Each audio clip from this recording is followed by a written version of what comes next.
postingan? Nggak pernah. Bang Edis tetap membutuhkan pelayanan-pelayanan pastor-pastor dan pendeta. Saya juga membutuhkan. Karena nanti kalau dari orang-orang ini bertobat, siapa yang membaptis, siapa yang menggembalakan, siapa yang memuridkan, kalau bukan gereja lokal. Ya, nah itu teman-teman. Sebentar ya, saya lihat nih ada yang mau naik. Bisa open cam ya, ada nggak usah naik dulu. Ya makanya di dalam Quran itu juga manusia itu tidak ke samawat tapi ke jannah. Jannah itu kebun atau taman, teman-teman. Itu gambaran taman Eden. Silakan Pak Ju, Bapak Muslim Kristen Pak, open cam ya. Selamat malam. Ya, Bapak Muslim Kristen. Saya Kristen Pak, Bu. Saya Kristen Bu. Boleh Saya open cam-nya Pak? karismatik Bu.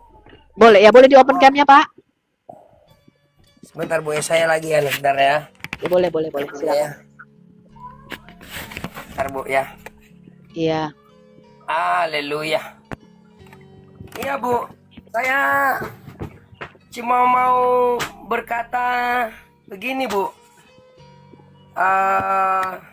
Tentang yang kemarin itu. Memang kalau melihat bahasanya itu, memang aku perhatikan loh Bu. Selama ini, jadi tidak semuanya orang yang STT atau sekolah tinggi-tinggi jadi gembala pendeta itu, belum tentu dia tahu itu Bu. Ya. Apa yang saya omongkan tadi, bahwa rencana Allah adalah menjadikan bangsa Adam itu imamat yang rajani ya Pak? Ya benar, ini benar sekali itu. Bangsa yang kudus, umat pilihan Allah kan? Iya. Itu tujuan kehendak Allah bagi manusia di bumi ini. Sayangnya manusia meleset Pak, manusia meleset. Jadi tujuan kehendak Allah sejak semula itu bukan menyalibkan Yesus, bukan. Penyaliban Yesus itu rancangan keselamatan, karya salib yang Tuhan kerjakan, itu merupakan respon kasih Allah Pak, akan Anda dan saya. Benar sekali Bu. Gitu. Jadi betul. Jadi begini Pak Ju, bahasanya tuh kita harus hati-hati. Ya. Betul ya? Ya, betul, karena betul. Allah itu kasih dan adil Pak. Allah itu punya dua sifat, kasih dan adil. Di dalam dan dia maha tahu. Dia tahu nggak Adam akan jatuh dalam dosa? Tahu. Tapi apakah dosa Adam itu merupakan inisiatif Allah? Tentu saja tidak. Betul Pak? Betul sekali. Saya setuju, sangat setuju itu. Ya, kalau tidak itu sama dengan Islam Pak. Islam itu mengatakan bahwa Adam itu berdosa karena dosa Adam itu telah ditentukan oleh Allah 40 tahun sebelum dia diciptakan. Betul ya. Nah itu beda. Makanya saya ketika mendengar hal ini Pak, saya tuh nggak bisa tidur tuh kira-kira 2 hari Pak. Sampai ketika saya datang ke gereja tuh saya nangis Pak. Saya dengar itu. Waduh, salah. Karena begini, itu rekamannya ada di YouTube saya. Bapak bisa lihat ini respon anak-anak sekolah STT ini. Termasuk pendeta-pendeta besar kita ya, Deki Ngandas, Muriwali dan sebagainya. Mereka nggak ngerti ini rencana besar Allah itu adalah bahwa manusia itu diciptakan untuk duduk di sebelah kanannya. Gawat ya? Itu Bu. Gawat betul, gawat. Itu baru, apalagi di STT guru baru tidak tahu. Guru dan mereka mengajar. Makanya saya tanya, Bapak ketua STT betul. Bahkan ada beberapa lagi lulusan STT. Saya bahkan tanya, Bapak punya jemaat? Iya. Bapak khotbah di gereja? Iya. Itu yang Bapak khotbahkan, bahwa Allah berkehendak supaya Allah menghendaki supaya Adam jatuh dalam dosa supaya Yesus bisa disalibkan. Benar, katanya begitu, Pak. Memang begini, Bu. Saya waktu papa saya masih hidup dulu, dia bilang begini. Biar kamu sekolah tinggi-tinggi, kamu ya STT. Dia gelari STT itu sekolah tinggi hati. Ya. Dia bilang, biar kamu sekolah bagaimanapun, kalau kamu hidupmu tidak benar, kamu mengajar salah, tetap tidak akan ada hasilnya. Ini seperti gini nih, kan? Ya, sekarang mungkin saya baru tahu bahwa STT itu sekarang adalah sekolah tinggi takdirullah, Pak ya. Karena segala sesuatu udah ditakdirkan sama Allah. Kalau saya Bu, sekolah tinggi hati. Ya enggak lah, kita tidak melakukan ad hominem ya kepada sekolah STT. Saya tahu ada banyak mereka itu dengan tulus hati karena mereka mau melayani Tuhan. Tetapi pengajarannya itu Bu yang benar gitu loh. Ya, pengajarannya itu yang benar. Kenapa? Karena Anda itu nanti akan mengajar jemaat. Anda akan khotbah di gereja, Anda akan menggembalakan jemaat, dan kasihan jemaat ini teman-teman. Gitu loh. Iya. Ya. Benar sekali itu Bu. Benar, saya setuju itu. Yang Ibu bilang itu, ketika mereka mengajar ini yang salah-salah, bagaimana jemaatnya tidak mau salah, pendetanya ya salah. Nah itu. Lagian itu waktu rame-ramenya kemarin itu Bunda Sophie, saya itu begini loh, berpikir begini. Ini loh seorang hamba Tuhan, kenapa masih diperbesar-besar? Kenapa lagi masih kayak menantang begitu? Kakak semua aku mau baku tinju begitu. Aduh. Saya bilang enggak usah jadi hamba Tuhan kalau begitu caranya. Nah, itu menurut saya begitu Bu Sophie. Tapi dengan penjelasannya Bu Sophie saya paham sekali ya. Jadi memang itu betul juga apa yang Bu Sophie bilang itu benar semua. Dan saya selama ini ya saya fans sekali sama Bu Sophie. ketika menjelaskan itu. Saya sering lihat video-video, wah ini pas dengan apa yang di firman Tuhan bilang. Macam tadi tuh Raja Daniel, itu buatan Daniel sudah nyata itu. Tapi kalau guru STT tidak paham, aduh parah itu Bu, benaran. Ya memang saya Mereka pernah. nggak paham bahwa Allah kerajaan Mesias itu nanti di bumi, Pak. Daniel pasal yang kedua. Kan seringkali mereka bilang kita ke surga, ke surga. Kita tuh nggak ke surga, Pak. Ya. Kita itu kembali ke taman di sebelah timur di Eden. Dan taman di sebelah timur di Eden itu nanti langit yang baru dan bumi yang baru yang akan Tuhan ciptakan ulang. Memang Bapak saya bilang itu, kita tidak akan ke surga, kita mau ke bumi dan bumi yang baru. Ke taman Eden yang baru. Karena disitulah Adam yang pertama diciptakan. Dan kita dikembalikan kepada rencana besar Allah sejak semula. Benar. Kalau kita mau ke surga, bagaimana caranya, Bu? Sedangkan di surga itu yang punya cuma Tuhan sama yang malaikat yang Ibu sebut tadi itu. Itu penghuni surga namanya. Kita ini penghuni bumi.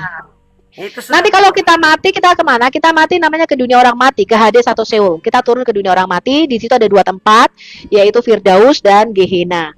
Kita menunggu Pak di sana, di dunia orang mati, sampai pada kebangkitan badan. Iya, itu yang benar.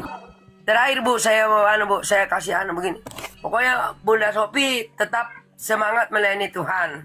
Apapun yang Ibu Sophie, karena saya lihat kalau saya dari dulu saya seperti Ibu Sophie ini membaca Alkitab itu memang betul-betul lama itu betul-betul paham. Jadi semua apapun yang mereka bilang Bunda Sophie, apapun dia bilang itu Bu, tetap maju Bu. Iya. Karena memang kalau saya lihat misinya Bu Sophie ini memang misi besar memang. Bahwa jiwa-jiwa akan datang. Seperti yang Bu Sophie bilang dulu 2%, tinggal 2% mereka. Bisa jadi. Iya, seperti begitu. Tapi kalau seperti begini Bu, cara pengajarannya mereka tidak mengerti, gimana Bu? Ya, apalagi kita ketika mau menginjili Muslim, ya Muslim di sana kan pikirannya kan kejana, ya kan. Lalu ada 72 bidadari. Ketika kita mengajar para murtadin ini masuk ke Kristen, di Kristen sama, ternyata semuanya takdirullah, Pak. Ya buat apa? Betul nggak Pak? Berarti sama aja, nggak usah pindah-pindah gitu. Ngapain orang sama-sama takdir? Di situ lagi. Tidak betul. Makanya kalau kita tanya sama orang Muslim, kenapa manusia mati? Mereka nggak ada yang tahu kenapa manusia itu mati. Mereka mengatakan itu sudah takdirnya. Udah saatnya, betul? Kalau Alkitab tidak, Alkitab memberi jawaban kenapa manusia itu mati. Karena kita meleset dari rencana Allah sejak semula. Kalau menurut saya sih begitu Bu, begini. Memang sih hamba-hamba Tuhan itu dia punya tersendiri. Jangan dikasih begitu. Saya protes kenapa apologet yang butuh tantang dan berani kok mau dipatahkan itu loh. Saya sangat tidak setuju. Justru karena adanya apologet sekarang Bu, semua jadi terbuka. Coba kalau ada pendeta berani, enggak ada yang berani Bu, enggak ada. Siapa yang mau mati Bu? Tapi dengan saya dan Bang Edis merelakan nyawa saya, menyerahkan nyawa saya bagi Injil Saat Kristus. Di Indonesia nggak ada pendeta yang berani membuka Islam seperti Edis, betul? Pak Esra Soro aja ketika debat nggak berani menyerang Islam. Kenapa nggak berani membuka Islam? Pak Budi Azali nggak berani. Masih di Indonesia, Pak. Ya. Iya, nggak ada. Makanya pedang itu harus dua arah. Saya bacakan ada 2 Korintus 6 ayat 7 ya. Bagaimana caranya berapologetika yang baik? Iya, 2 Korintus berapa Bu? 6 ya? Iya, 2 Korintus 6 ayat 7. Bagaimana caranya kita berapologetika yang baik? 2 Korintus 6 ayat 7 saya bacakan. Dalam pemberitaan kebenaran dan kekuasaan Allah, dengan menggunakan senjata-senjata keadilan untuk menyerang ataupun untuk membela. Di sini Rasul Paulus mengatakan ketika kita memberitakan firman itu kita pakai 2 senjata, Pak. Satu senjata untuk menyerang, satu senjata untuk bertahan, membela. Ini namanya apologetika. Rasul Paulus itu menggunakan gambaran analogi pasukan Romawi, yaitu senjata di tangan kanan dan senjata di tangan kiri. Itu bahasa tepatnya. Senjata di tangan kanan ini biasanya mereka bawa tombak, bawa pedang untuk menyerang. Senjata di tangan kiri biasanya bawa perisai untuk bertahan. Nah, seorang apologet yang baik, itu dia harus bisa main 2 arah, Pak. Dia tahu kapan menyerang dan dia tahu kapan membela. Saya lihat ya? Gitu. Nah, kalau di Indonesia nggak bisa, Pak. Bapak lihat itu debat-debatnya. Ketika kemarin Pak Deki Ngandas didatangi, STT-nya digeruduk sama Islam. Sejak itulah dia mulai redup, betul Pak? Nggak berani lagi ngomong tentang Islam, betul nggak? Dulu kan Pak Deki Ngandas sering kan bicara tentang Islam. Ya, Habis kemarin. STT-nya digeruduk, bikin surat pernyataan, Pak Deking Anas nggak berani lagi ngomong tentang Islam, betul? Iya. Anda ingat debatnya Pak Esra Soro nggak? Pak Esra Soro juga 4,5 jam waktu itu ya. Debat Iya. Yesaya 53 sama sekali tidak pernah membongkar Islam karena nggak berani Pak, masih di Indonesia, betul? Nah, dengan Pak Muriwali, Bapak lihat nggak debatnya Pak Muriwali? Baru ngomong, kalau kontradiksi juga banyak di dalam Quran. Langsung si Egy Sujana bilang apa? Wah ini darahnya halal nih, darahnya halal. Langsung mencet Pak, nggak berani ngomong lagi Pak. ya, Pak Muriwali nggak berani sama Islam, beraninya sama Bang Edi sama saya karena mereka tahu Pak. Kalau saya sama Bang Edi disinggung karena kami ini orang Kristen, kami hamba Tuhan, kami mengasihi, nggak mungkin kami kami membalas menghalalkan darah mereka, betul Pak? benar ya. Iya. Mereka beraninya menyinggung Edis, menyinggung saya, menyinggung ya apologet Kristen apa? Nggak berani nyinggung Egy Sujana Pak, takut sama Egy Sujana Pak, karena Egy Sujana waktu itu udah ngomong sama Pak Muriwali, darahmu halal ini kalau nyinggung Islam. Gini. Ya betul Bu. Jadi intinya begini Bu. Intinya saya sebagai anak Tuhan, kami sebagai anak Tuhan bersyukur ketika semua dibongkar. Ajaran mana yang benar, ajaran mana yang salah. Dan ternyata kita temukan ajaran kita itu tepat dan benar. Dan ajaran di sebelah saya tidak paham, sama sekali saya tidak paham. Biar diterangkan bagaimana. Nah saya bersyukur sekali begitu. Tapi dengan adanya kejadian kemarin itu saya kecewa terhadap hamba-hamba Tuhan. Jujur aja Bu, saya anaknya hamba Tuhan Bu. Tapi bapak saya tidak begitu. Sebenarnya kalau menurut saya yang gembala ini kemarin dia bilang, oh ya sudahlah, kalau memang begitu versimu ya terserah. Saya begini. Tapi jangan dibesar-besar. Saya jadi kaget Bu. Jadi teman-teman saya itu mengolok. Oh begitu ya orang Kristennya. Ada juga ya. Ada juga katanya apa itu perpecahan. Waduh, saya jadi malu Bu. Ya jadi bersyukur sekali Bu dengan adanya apologet termasuk Bu Sophie. Dari dulu kok saya lihat Bu Sophie kalau mengajar. Kalau kemarin itu yang Bu Sophie saya dengar itu dipotong-potong memang benar Bu Sophie bilang. Semua yang bilang Bu Sophie itu benar. Cuma kadang-kadang ini kalau berbicara tentang ego lagi Bu, aduh susah juga lagi Bu. Ya, jadi makanya kan kemarin Bang Edis berkata bahwa kita itu bicara dengan manusia otak kecil. Benar. Kita tidak bisa menggunakan diksi-diksi sekolah tinggi teologi ya. Jadi Bang Edis itu mengatakan saya itu sedang menjelaskan keselamatan di dalam Kristus, iman Kristen secara simpel, secara sederhana dan singkat. Singkat ya. Sekarang saya tanya, pendeta-pendeta itu pengennya kita tuh bicara mengenai masalah nubuatan.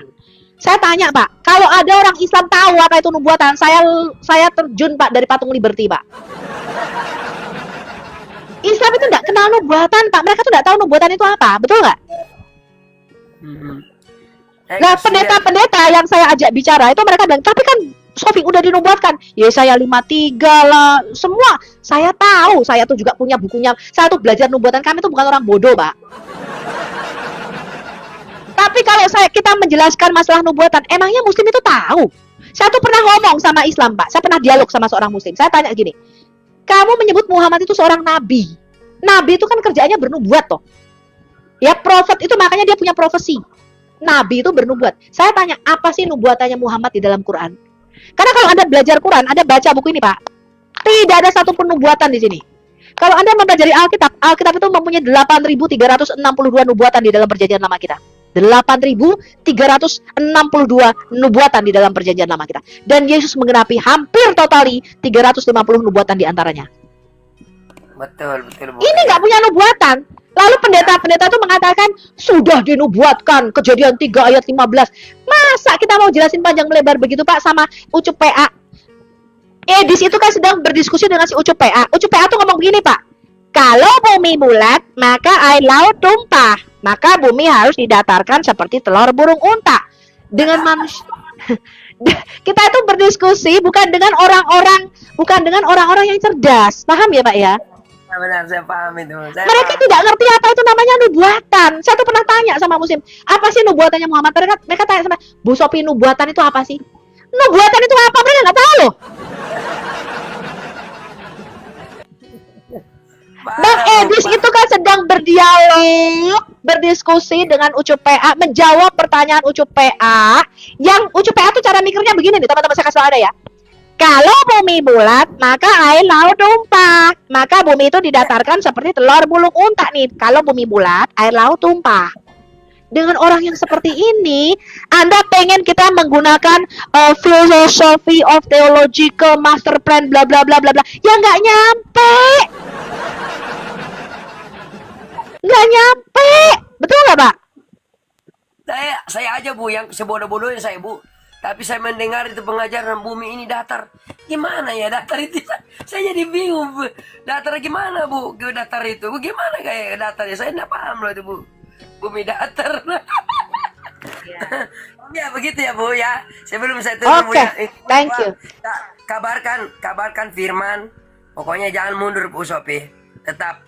Kalau sekali Yesus, tetap Yesus. Kan begitu Bu. Amin. Ya. Saya berdoa supaya kita apologet ini bisa maju semakin dalam pengajarannya. Saya paham sekali apologet ya. Walaupun juga saya sering dengar pendeta juga, ada juga pendeta juga bagus, ada juga pendeta juga kadang-kadang Bu asal-asalan juga Bu. Iya. Iya, benar Bu. Jadi buat saya Bu Sophie sama Pak Saripudi Ibrahim, terus Pak Edis, bahkan yang lain-lain semua yang jadi apologet itu saya berterima kasih, kami berterima kasih. Ya. Setelah harusnya pastor itu menjadi rekan sekerja kita yang menopang kita dan mendukung kita. Ya, bukan kontra dengan kita, ya. Nggak akan kok, kami nggak akan ngambil jemaat Anda. Apologet itu kan nggak punya jemaat, Pak. Jangan takut. Mungkin karena gerejanya Bang Edi sudah besar ya Pak. Gerejanya kan hampir 1 juta umat gitu ya. Jadi mungkin pastor ini kalah saing begitu. Mereka lebih mendengarkan Bang Edis dibandingkan pendeta gitu ya. Tidak begitu Bu. Tidak begitu. Kami nggak ngambil perpuluhan juga kok. Kami nggak ada perpuluhan. Ya. Jadi jangan takut gitu. Jangan takut. Kami bukan saingan Anda. Kami menopang pelayanan pendeta. Kami menopang pelayanan Anda. Kami saling mendukung pelayanan Anda. Ya. Cuman memang kalau Anda di Indonesia memang tidak sebebas kami. Ya. Makanya saya bilang kemarin Pak Esra Soro tuh debat hampir 4,5 jam. Terus saya lihat tuh debatnya. Nggak sama sekali tidak berani menyinggung Islam Pak. Debatnya Yesaya 53 tuh diperdebatkan terus dengan si Kainama. Ya makanya betul, makanya ketika kemarin STT-nya Pak Deki Ngades juga digeruduk sama Islam, sejak saat itu dia tidak pernah lagi bicara soal Islam, betul Pak? Iya, sama. Makanya Pak Muriwali juga kalau ngomongin Sofiatul, kalau ini itu koma lawak-lawak, coba Pak, dia berani ngomong gitu sama Egy Sujana Pak. Itu Egy Sujana tuh lawak-lawak, langsung darahmu halal ya Muriwali. Betul nggak Pak? Kemarin Pak Muriwali diancam sama Egy Sujana, betul? Waktu debat sama Pak Moses kalau nggak salah 2, betul? Bapak lihat nggak debatnya Pak Muriwali? Baru ngomong, kalau kontradiksi di dalam Quran juga banyak. Langsung Egy Sujana begini, woi, kamu jangan ngomong gitu ya, darahmu halal ya, gitu Pak. Ya seperti itu. Itu intinya begitu Bu. Terima kasih kepada Tuhan, terima kasih kepada apologet sudah yang memberitakan kebenaran firman. Yang sudah bukan membela Kristen, bukan, yang sudah mencari jiwa-jiwa ke depannya nanti, mudah-mudahan. Makanya buat saya begini Bu, sebenarnya gembala-gembala itu harus berterima kasih kepada ketika mereka bertobat Bu, kan betul, banyak yang bertobat ya. Tetap lari ke Bu Sophie, tetap lari kepada gereja-gereja yang mana yang benar ya, begitu kan Bu. Ini betul. Salah ya. Terima kasih Bu, saya turun dulu. Tuhan Yesus memberkati ya. Tuhan Yesus berkati Pak. Shalom. Shalom. Glory buat Yesus. Amin. Kasih. Ya, sekali Yesus, tetap Yesus. Selamanya Yesus. Jangan mundur teman-teman ya. Jangan mundur. Yesus berkata begini, jikalau kamu tidak menyayangkan nyawamu, tapi memberikannya bagi kemuliaan nama Tuhan, hanya nama Tuhan yang dipermuliakan, maka Yesus berkata apa? Aku berjanji aku akan menyertai engkau senantiasa sampai kepada akhir zaman. Ya, sampai kepada akhir zaman. Ya. Nah, jadi Anda tidak bisa, saya mengerti, harusnya Anda dan kami itu bekerja sama, saling mendukung pelayanan penginjilan ini. Ya, karena apa yang tidak bisa Anda lakukan di Indonesia, itu yang kami lakukan dari sini. Dan apa yang tidak bisa saya lakukan di Indonesia, saya nggak bisa menggembalakan jemaat. Saya nggak bisa membaptis orang-orang yang bertobat itu. Mereka sering tanya, Bu, saya mau ke gereja, saya mau masuk Kristen. Kemana ya, Bu? Tentu kembali ke gereja lokal. Harusnya Anda bersinergi dengan kami, pastor-pastor. Apa yang saya dan Bang Edis tidak bisa lakukan? Saya, Bang Edis nggak bisa memuridkan. Saya tuh seorang apologet, Bang Edis juga seorang apologet. Kami nggak bisa memuridkan, kami nggak bisa mengembalakan, kami nggak bisa membaptis. Biasanya saya kembalikan lagi ke gereja lokal. Saya hubungi gereja lokal dan saya kasih mereka supaya mereka bisa dibaptis dan dimuridkan dan digembalakan di situ.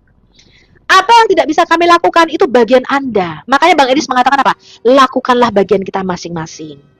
Anda lakukan bagian Anda, saya lakukan bagian saya, kata Bang Edis. Dan apa yang tidak bisa Anda lakukan di Indonesia, itulah yang kami lakukan di sini, teman-teman. Paham ya? Harusnya kita bersinergi dan bekerja sama. Paham ya? Gitu loh.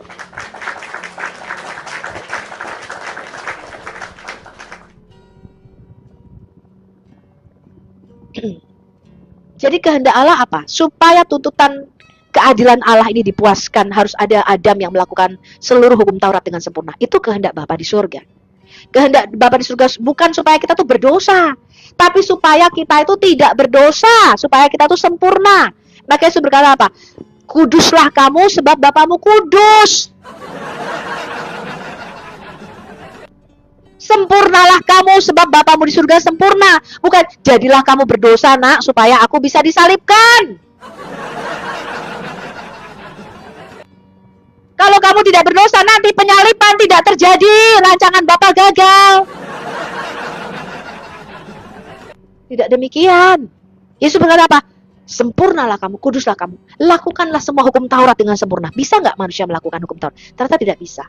Dan tuntutan Bapa apa? Kehendak Bapa. Supaya Yesus melakukan seluruh hukum Taurat dengan sempurna. Maka di dalam Mazmur 45 dikatakan apa? Sungguh aku datang. Dalam gulungan kitab ada tertulis tentang aku. Tauratmu ada di dalam dadaku.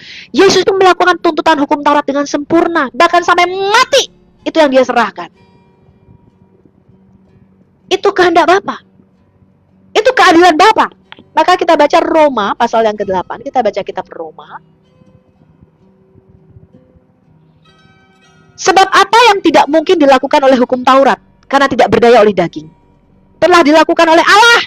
Ini tuntutan Allah, supaya kita tuh melakukan hukum Taurat, supaya kita tuh sempurna dan tidak punya dosa, bukan supaya manusia itu berdosa. Bagaimana mungkin di sekolah STT itu diajarkan supaya Yesus itu bisa disalibkan, manusia itu harus berdosa? Ini berlawanan dengan Alkitab. Alkitab mengatakan supaya kamu kudus dan tidak berdosa, supaya kehendak Bapa supaya kamu melakukan hukum Taurat. Tapi manusia seorang Adam pun tidak ada yang bisa melakukan hukum Taurat. Lalu apa dikatakan nih? Dengan jalan apa? Mengutus anaknya sendiri dalam daging. Ini loh, kenapa Yesus harus jadi manusia? Kalau cuma sekedar mengampuni dosa, seperti kata Muslim, Allah kan Al-Rahman Ar-Rahim. Kalau kita berdosa kan ya udah aku ampuni deh dosamu. Sesimpel itu. Oh, tidak semudah itu Ferguson. Karena Allah mau menyelamatkan kita, Allah itu menuntut keadilannya itu harus jalan. Hukumnya harus dilakukan. Yaitu apa? Harus ada seorang Adam yang melakukan dengan sempurna dan tidak bercacat. Maka sama seperti ketika dia bicara kepada Abraham. Abraham, hiduplah di hadapanku dengan tidak bercela. Abraham, hidup di hadapanku tanpa cacat. Bukan Abraham, hiduplah di hadapanku supaya kamu berdosa. Supaya kalau kamu tidak berdosa nanti anakku tidak disalibkan. Kehendak Allah adalah supaya Abraham hidup di hadapanku tanpa cacat. Tapi sayangnya tuntutan Allah ini tidak bisa dilakukan. Adam yang pertama gagal. Bapak-bapak lagi kita gagal. Abraham gagal. Nuh gagal. Daud gagal. Tuntutan Allah supaya kamu hidup di hadapanku dengan tidak bercacat. Maka iblis menampi ini. Iblis berkata, lihat. Tidak ada satu orang Adam pun yang bisa melakukan tuntutan hukummu dengan sempurna. Mereka sekarang semua berada di bawah kuasa dosa. Mereka sekarang semua bangsa Adam ini berada di bawah kuasaku, kata iblis. Berada di bawah kuasa kematian dan kegelapan. Karena mereka tidak bisa melakukan tuntutan hukummu dengan sempurna. Alkitab berkata upah dosa ialah maut dan sengat maut ialah hukum. Sengat maut ialah dosa dan upah dosa dan kuasa dosa ialah hukum Taurat. Hukum Taurat itu memperkuat hukum dosa dan maut. Hukum Taurat itu memperkuat hukum dosa dan kematian yang dibawa oleh Adam, yang ditetapkan oleh Allah di dalam Kejadian 2 ayat 17. Dan karena tidak seorang pun dapat melakukan hukum Taurat Tuhan dengan sempurna, kita semua jatuh dalam dosa, dan upah dosa ialah kematian. Ini lihat nih, sebab apa yang tidak mungkin dilakukan hukum Taurat karena tidak berdaya oleh daging telah dilakukan oleh Allah dengan jalan mengutus anaknya sendiri di dalam daging yang dikuasai dosa. Karena dosa, ia telah menjatuhkan hukuman atas dosa di dalam daging, supaya tuntutan hukum Taurat digenapi di dalam kita. Ini kehendak Allah bagi kita. Bukan supaya Allah merancangkan penyalipan dari sejak kekal, Bu Sofi. No.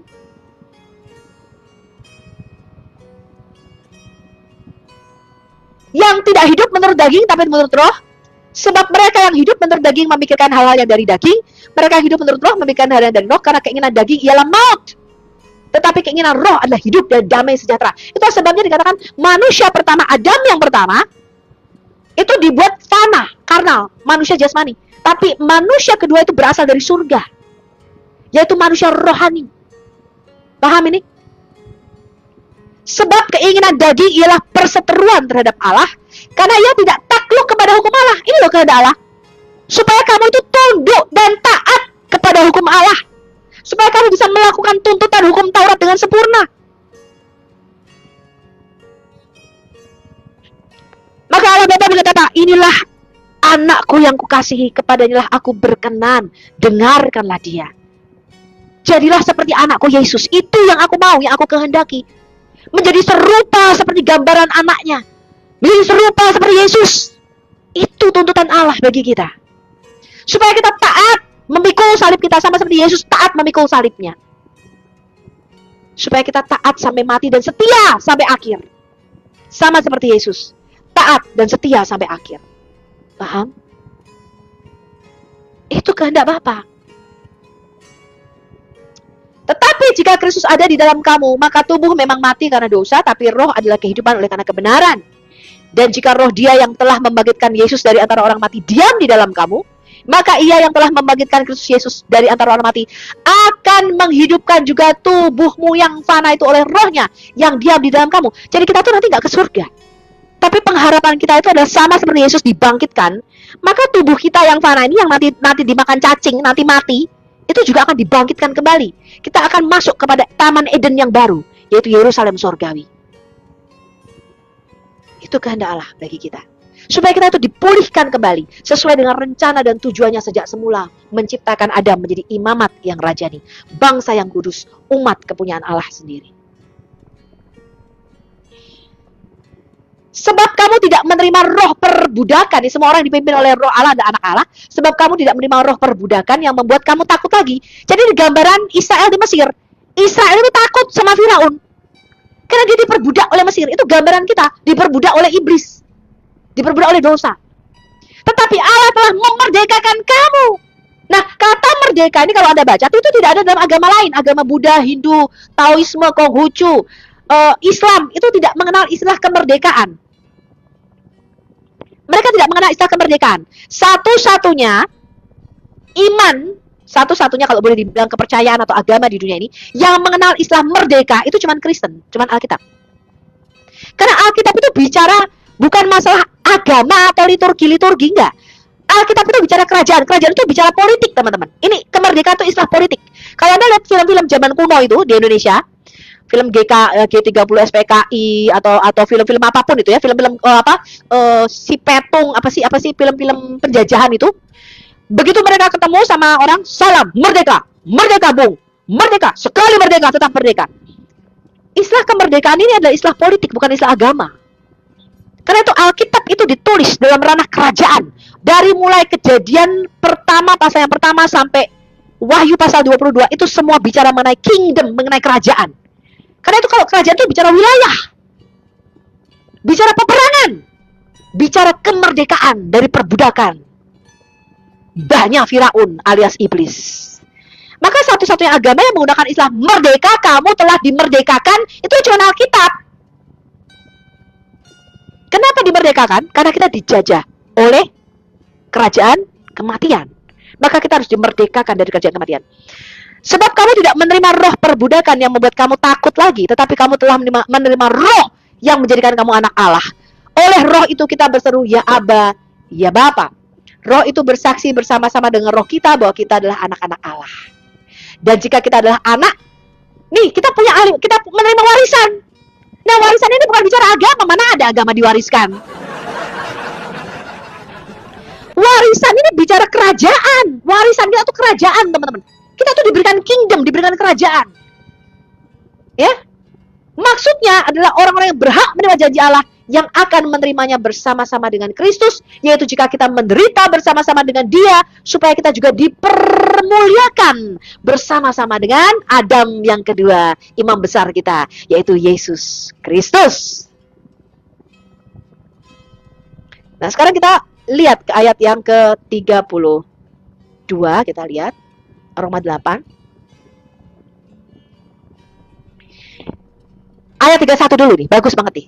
Keyakinan tentang iman. LAI memberi subperikop judulnya ya. Sebab itu, apakah yang akan kita katakan tentang semuanya itu? Jika Allah di pihak kita, siapakah yang akan melawan kita? Iblis itu kontra dengan Allah. Bagaimana mungkin pastor-pastor ini mengatakan bahwa Allah dengan iblis itu sama-sama punya rencana menyalibkan Yesus? Inline, rencananya itu sejajar. Padahal Alkitab mengatakan iblis itu artinya penentang. Anda tahu nggak kata Satan? Satan di dalam bahasa Ibrani itu artinya kontra. Seseorang yang beroposisi dengan kita. Contoh, mertuaku itulah satanku. Artinya apa? Berantem terus sama mertuamu. Kenapa? Karena dia satanmu dia. Kata Satan itu artinya oposisi, lawan, penentang. Artinya apa? Ya harus berlawanan. Maka di dalam sidang ilahi Allah di surga yang digambarkan seperti suatu pengadilan, Allah itu raja di dalam budaya Timur Dekat kuno, ya dalam budaya Timur Dekat purba, Allah itu digambarkan seorang raja. Dan pada waktu itu raja itu juga sekaligus seorang hakim. Maka di dalam satu sidang, kalau Anda lihat, ya ketika mereka punya masalah, mereka datang sama raja seperti Raja Salomo. Di dalam satu kerajaan itu ada yang namanya peran sebagai pembela. Peran pembela itu namanya di dalam Alkitab kita seorang imam. Peran pendakwa, kalau Anda lihat di pengadilan, itu kan ada pengacara, ada pendakwa, ada jaksa penuntut umum, betul? Peran jaksa penuntut umum atau peran pendakwa, maka iblis itu disebut pendakwa saudara-saudara kita, itu disebut Satan, karena dia menentang, dia kontra dengan Allah. Rancangan iblis ini pasti nggak sama dengan rancangan Allah, berbeda. Nggak sama. Ya kalau sama ya ngapain, berarti kerjasama dong, gimana sih? Makanya dibilang apa? Penentang. Iblis itu kontra, selalu kontra. Rancangan iblis itu pasti nggak sama dengan rancangan Allah. Ya, makanya kemarin ketika saya berdialog dengan Edis telepon Pak Isra Soru.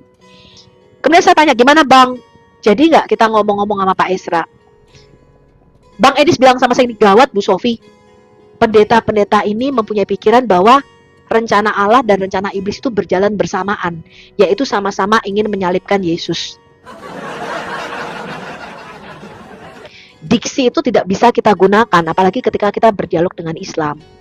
Kalau Anda mengatakan bahwa rencana Allah dan iblis itu sama, yaitu sama-sama ingin menyalibkan Yesus, saya nggak tahu lagi deh apa yang mau saya omongkan ya teman-teman ya. Makanya Bang Idis tahan waktu. Saya bilang ya udah diam aja, tahan aja dulu. Saya bilang, ya mungkin mereka tidak begitu mengerti. Ya, mereka tidak mengerti rencana besar Allah itu. Ya, bahwa rencana Allah adalah menjadikan kerajaan Adam itu imamat yang rajani, duduk memerintah bersama dengan Allah kita. Nanti kita akan memerintah di Taman Eden yang baru, yaitu langit yang baru dan bumi yang baru. Ya, perhatikan ayat 32 ini. Allah itu di pihak kita, dia tuh datang. Makanya Yesus itu dikatakan apa? Kan tadinya kerajaan manusia di muka bumi itu merupakan bagian koloni atau daerah jajahan daripada kerajaan sorga, bagian dari perluasan kerajaan sorga. Itu kepunyaan Allah kita. Maka ketika Yesus datang, Raja kita itu dilahirkan, kan malaikat Gabriel bilang ini, hari ini telah lahir bagimu Kristus Tuhan, Raja. Ya, di manakah dia raja orang Yahudi yang baru dilahirkan? Dia tuh raja itu datang untuk mengklaim kembali daerah jajahannya, yaitu bumi. Bumi ini bagian daripada kerajaan sorga, teman-teman. Raja sorga kita itu datang untuk mengklaim kembali wilayahnya, mengklaim kembali daerahnya yang ada di bumi ini. Paham ya?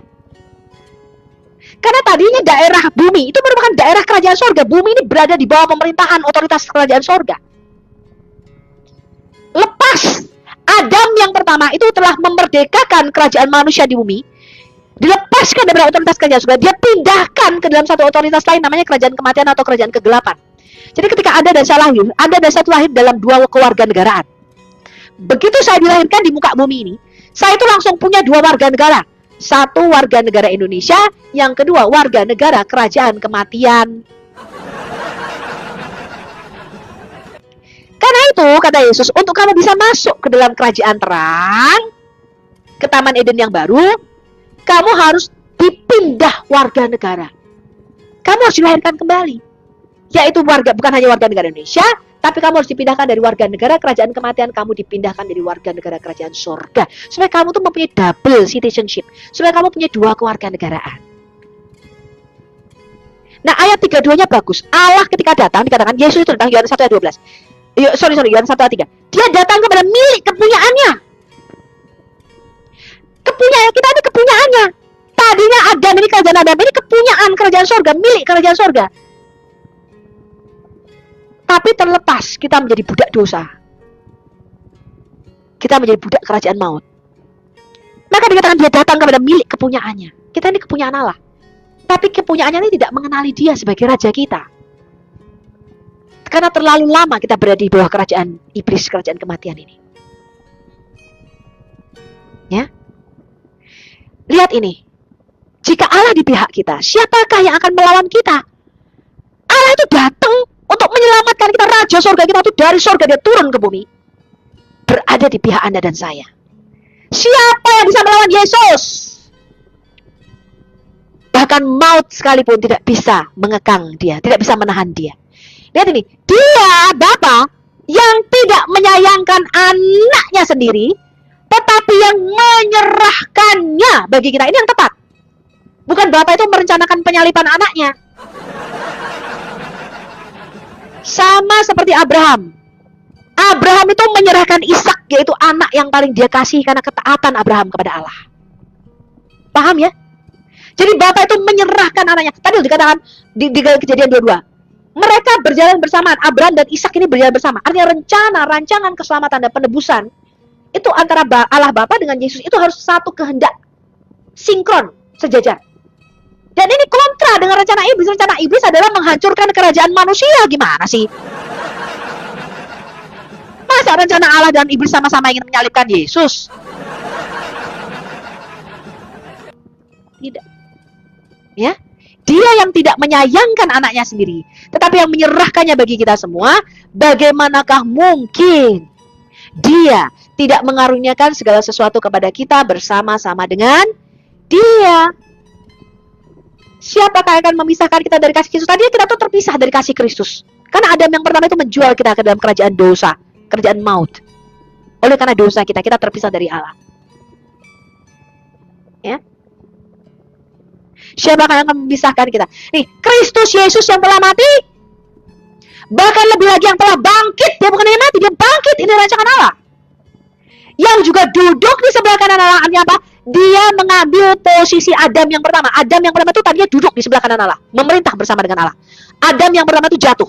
Maka Yesus sebagai Adam yang kedua mengambil posisi Adam yang pertama, yaitu duduk di sebelah kanan Allah, menjadi pembela bagi kita, menjadi perantara bagi kita. Itu yang tidak bisa dilakukan oleh Adam yang pertama yang gagal dan meleset.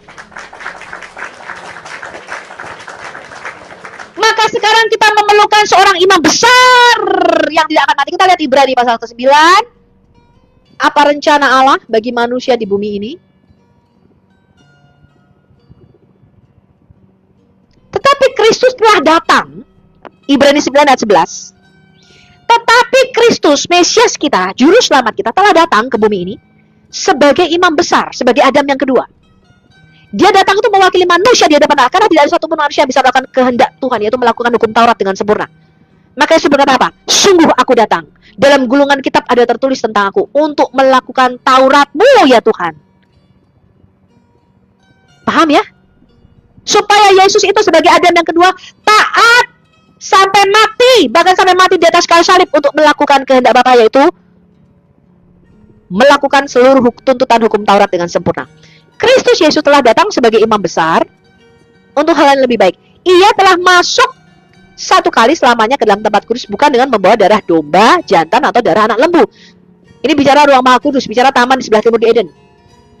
Tapi dengan membawa darahnya sendiri, dan dengan itu dia telah mendapat kelepasan yang kekal. Sebab jika darah domba jantan dan darah lembu jantan dan percikan abu lembu muda menguduskan mereka yang najis, sehingga mereka disucikan secara lahiriah. Jadi taman di sebelah timur itu gambaran ruang maha kudus. Disitulah Allah mempersembahkan protokorbanot. Dia membunuh binatang dan pakaiannya dipakaikan, kulit binatang itu dipakaikan jadi jubah Adam. Itu protokorbanot. Maka dikatakan kita sekarang memakai Kristus, kita tidak telanjang. Alkitab berkata kamu ini telanjang. Sama seperti Adam yang pertama telanjang, dia kehilangan kemuliaan Allah. Maka dikatakan pakai pakaian Kristus, pakai jubah kulit domba itu.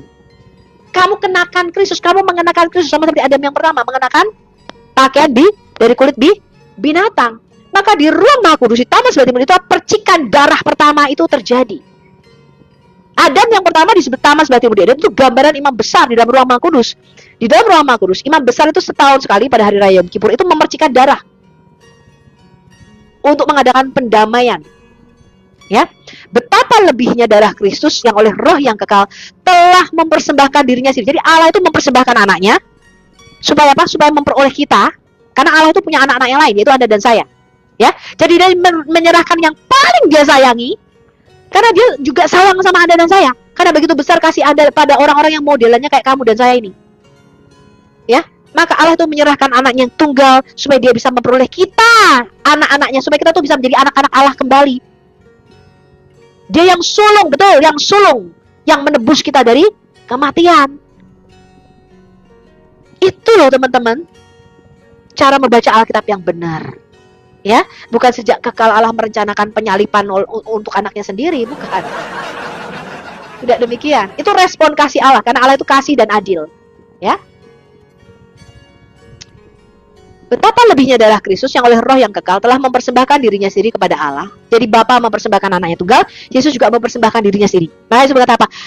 Ini tugas yang aku terima dari Bapakku, supaya aku menyerahkan nyawaku, ya, menjadi korban penebus salah, dan aku berkuasa untuk mengambilnya kembali.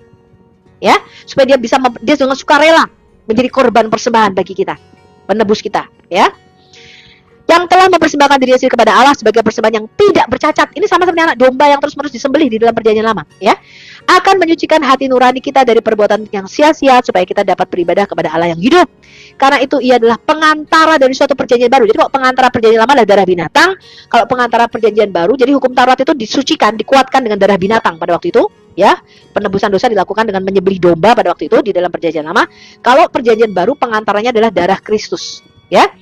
Supaya mereka yang telah terpanggil dapat menerima bagian kekal yang dijanjikan, sebab ia telah mati, Yesus telah mati untuk menebus kita dari pelanggaran-pelanggaran yang telah dilakukan selama perjanjian yang pertama. Ya.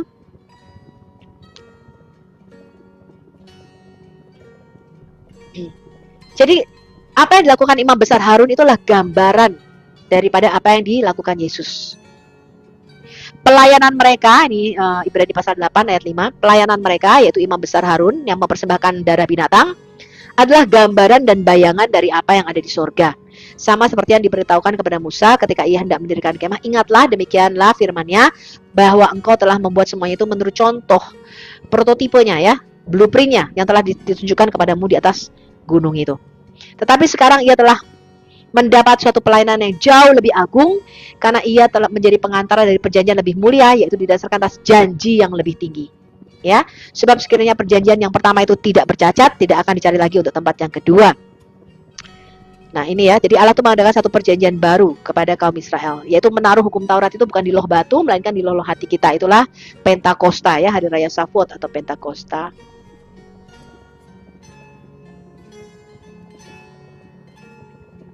Karena itu Yesus adalah imam besar kita.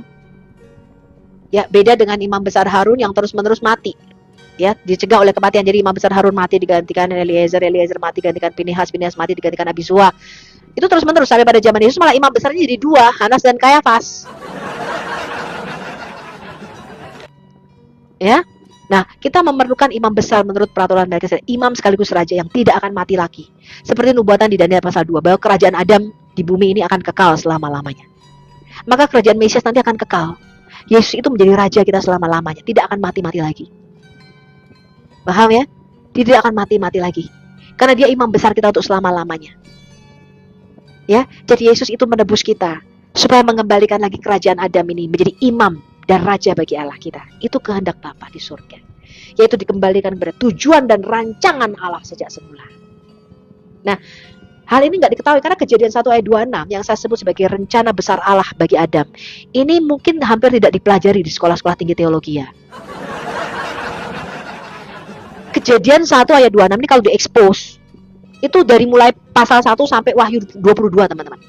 Kejadian pasal 1 ayat 22 itu merupakan basic foundation dasar. Kalau Anda miss Kejadian 1 ayat 22, seperti kemarin misalnya saya bicara dengan Pak Budi Asli. Pak Budi Asli itu tidak tahu bahwa Kejadian 1 ayat 22 itu adalah kehendak Allah menjadikan bangsa Adam ini imamat yang raja nih. Dia nggak tahu itu. Makanya dia miss, makanya teologinya kacau balau di sini. Teologinya kacau balau.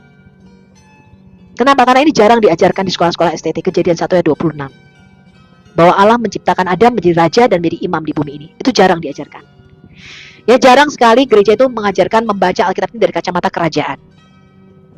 Tapi lebih banyak doktrin atau dogma. Nah makanya kalau Anda masuk ke sekolah STT, tergantung.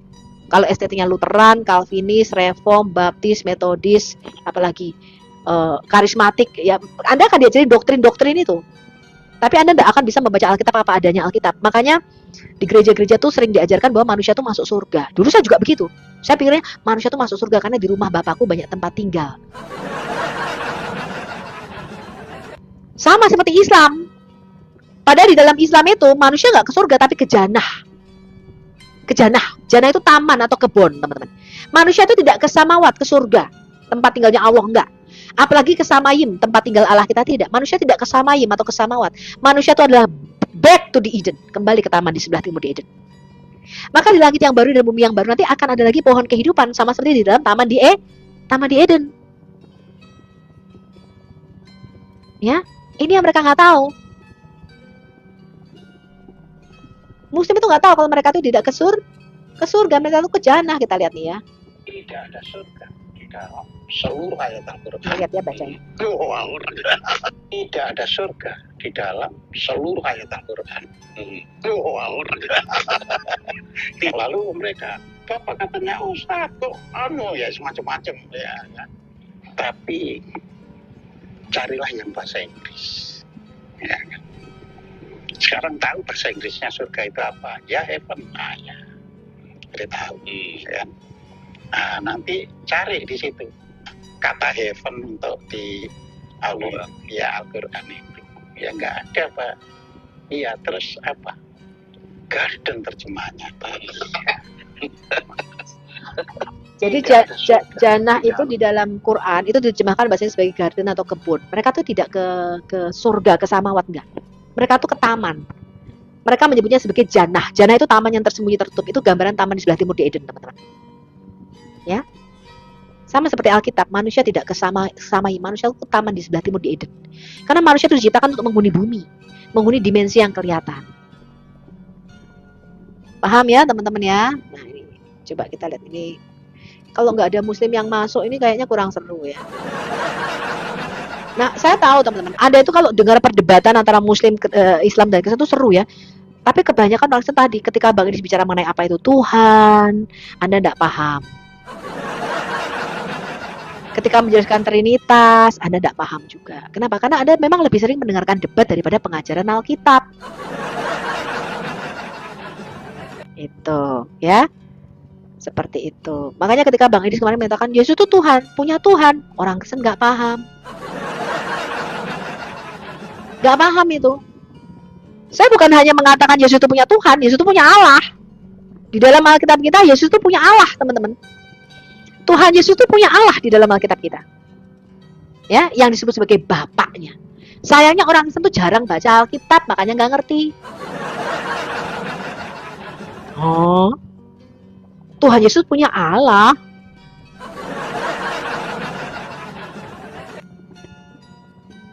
Gitu. Iya, makanya Anda nggak pernah baca Alkitab. Kenapa? Karena Anda lebih sering dengerin TikTok perdebatan agama. Maka sama nih orang sebenarnya penyakitnya sama ya, orang Kristen sama orang Muslim. Kalau saya suruh buka Alkitab, mereka bingung. Nih Alkitabnya tuh ayatnya di mana itu mereka bingung. Ya sama seperti Muslim tuh, kalau berdebat dengan Muslim, mereka kan jarang baca Quran toh, mereka nggak ngerti artinya ini. Begitu juga dengan orang Kristen. Orang Kristen tuh nggak tahu baca Alkitab. Kata Tuhan tidak tahu apa artinya, tidak tahu bedanya dengan kata Allah. Makanya tadi ketika saya tadi ada satu Pak Yosua tadi naik, saya bilang, masa Edis berkata Yesus punya Tuhan? Loh, saya bilang Yesus bukan hanya punya Tuhan. Tuhan Yesus itu punya Allah di dalam Alkitab kita. Lalu dia bilang, dia ketawa, mana ada begitu katanya. Saya bilang, Anda punya Alkitab, saya tunjukkan ayatnya. Dan ternyata nggak punya Alkitab, teman-teman. Karena Anda itu sekarang punyanya HP, Anda cuma dengerin perdebatan di TikTok.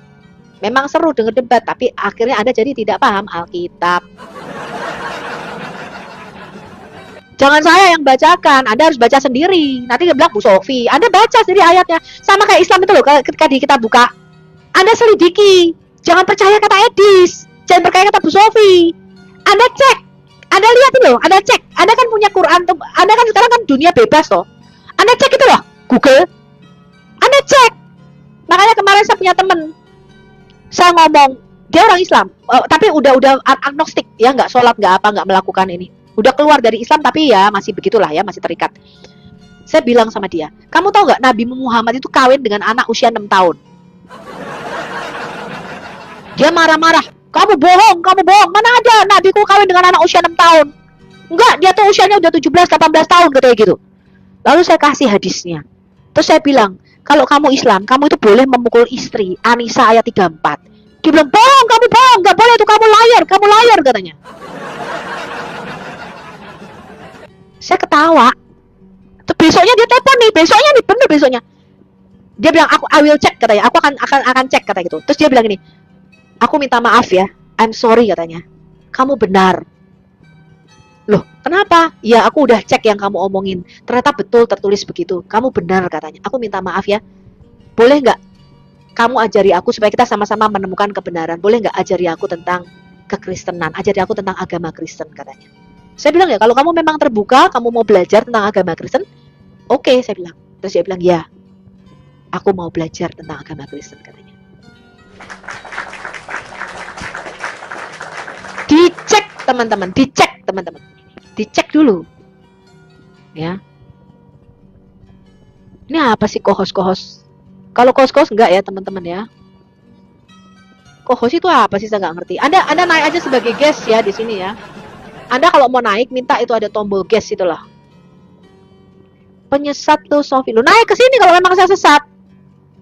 Buktikan saya sesat. Buktikan kalau saya sesat. Ya, buktikan, jangan cuma ngomong. Oke, saya katakan apa? Yesus itu bukan cuma punya Tuhan, Yesus itu punya Allah. Cuman sayangnya Anda tuh jarang baca Alkitab, makanya nggak ngerti.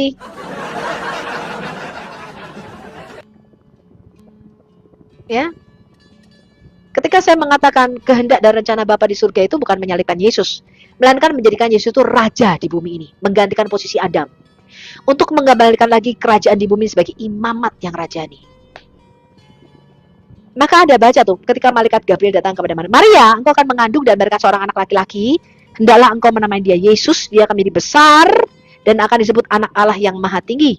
Dan setelah dia besar, salibkanlah dia. Tidak demikian.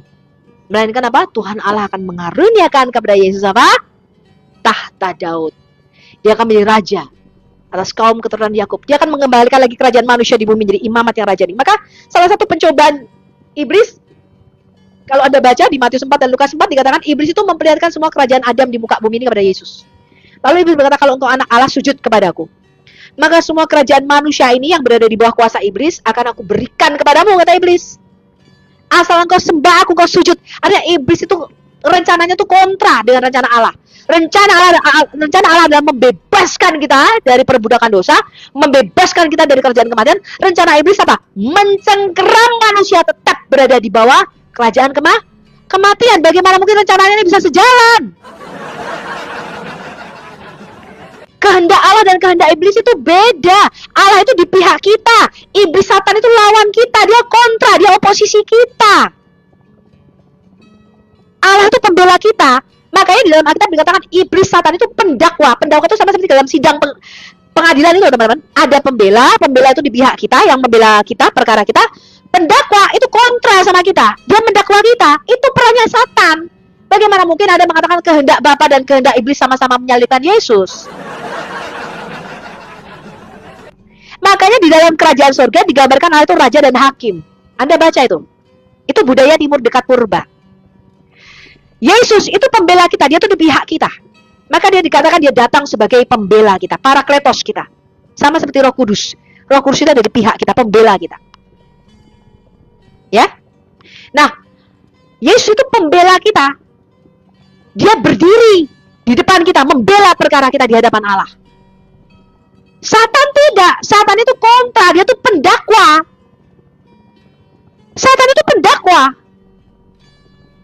Maka namanya Satan, artinya Satan itu adalah oposisi. Orang yang kontra, gak sepakat dengan kita, tidak setuju dengan kita, itu kontra.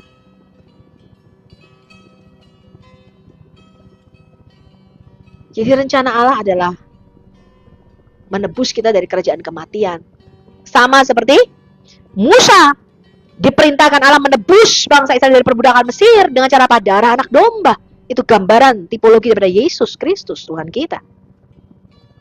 Karena harus ada yang mati. Keadilan Allah berkata dosa dihukum dengan kematian. Upah dosa ialah maut. Harus ada yang mati memang.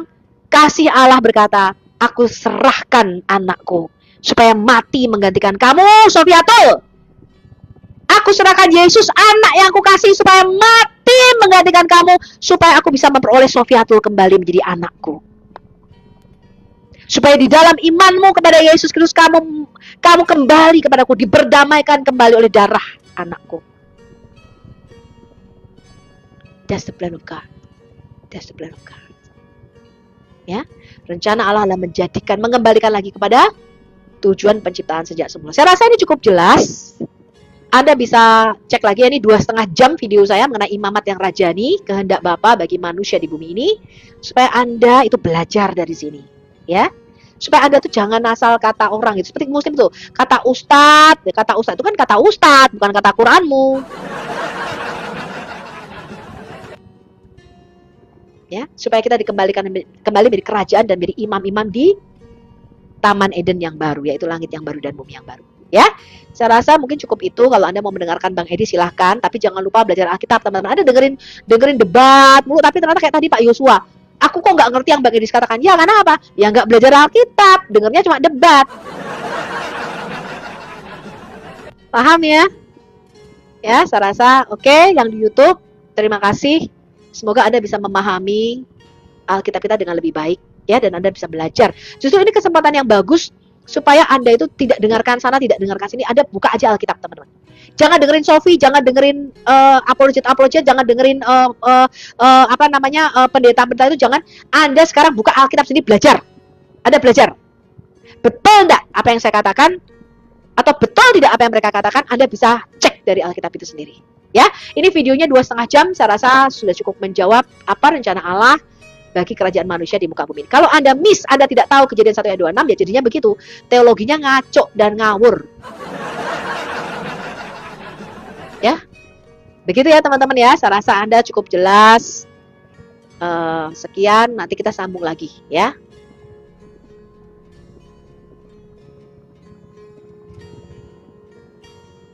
Oke, yang di YouTube sudah saya matikan. Kalau Anda mau naik, kalau ada Muslim yang mau naik silakan. Nah, ini kita mulai masuk dengan Ujlim nih ya.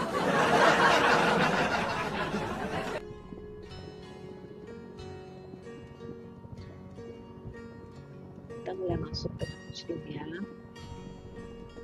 Ya, silakan teman-teman. Shalom, shalom buat semua teman-teman yang ada di Indonesia. Saya nggak tahu nih jam berapa ya.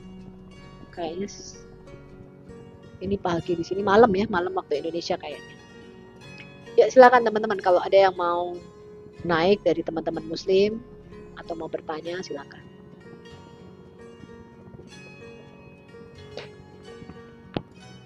Silakan teman-teman, kalau ada yang mau naik, mau tanya silakan.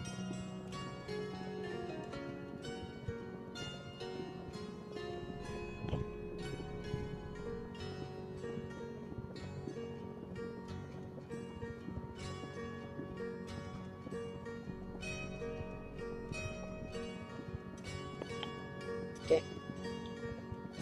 Silakan teman-teman, kalau ada yang mau naik. Biasa juga sebentar lagi mau istirahat ya.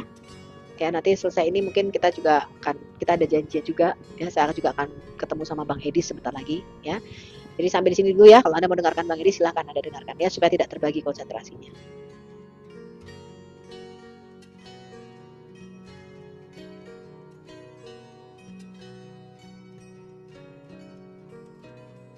Ya nggak ini, nggak ini. Dari mana Pak Karnia bisa menyimpulkan saya mengatakan? Enggak, maksudnya gini, pandangan yang saya dengar gitu ya. Cuman kalau saya sih Pak Salim. Salam Kak Sofi, salam. Bapak bisa open cam, Pak? Maaf Kak, saya belum bisa open cam. Ya besok aja.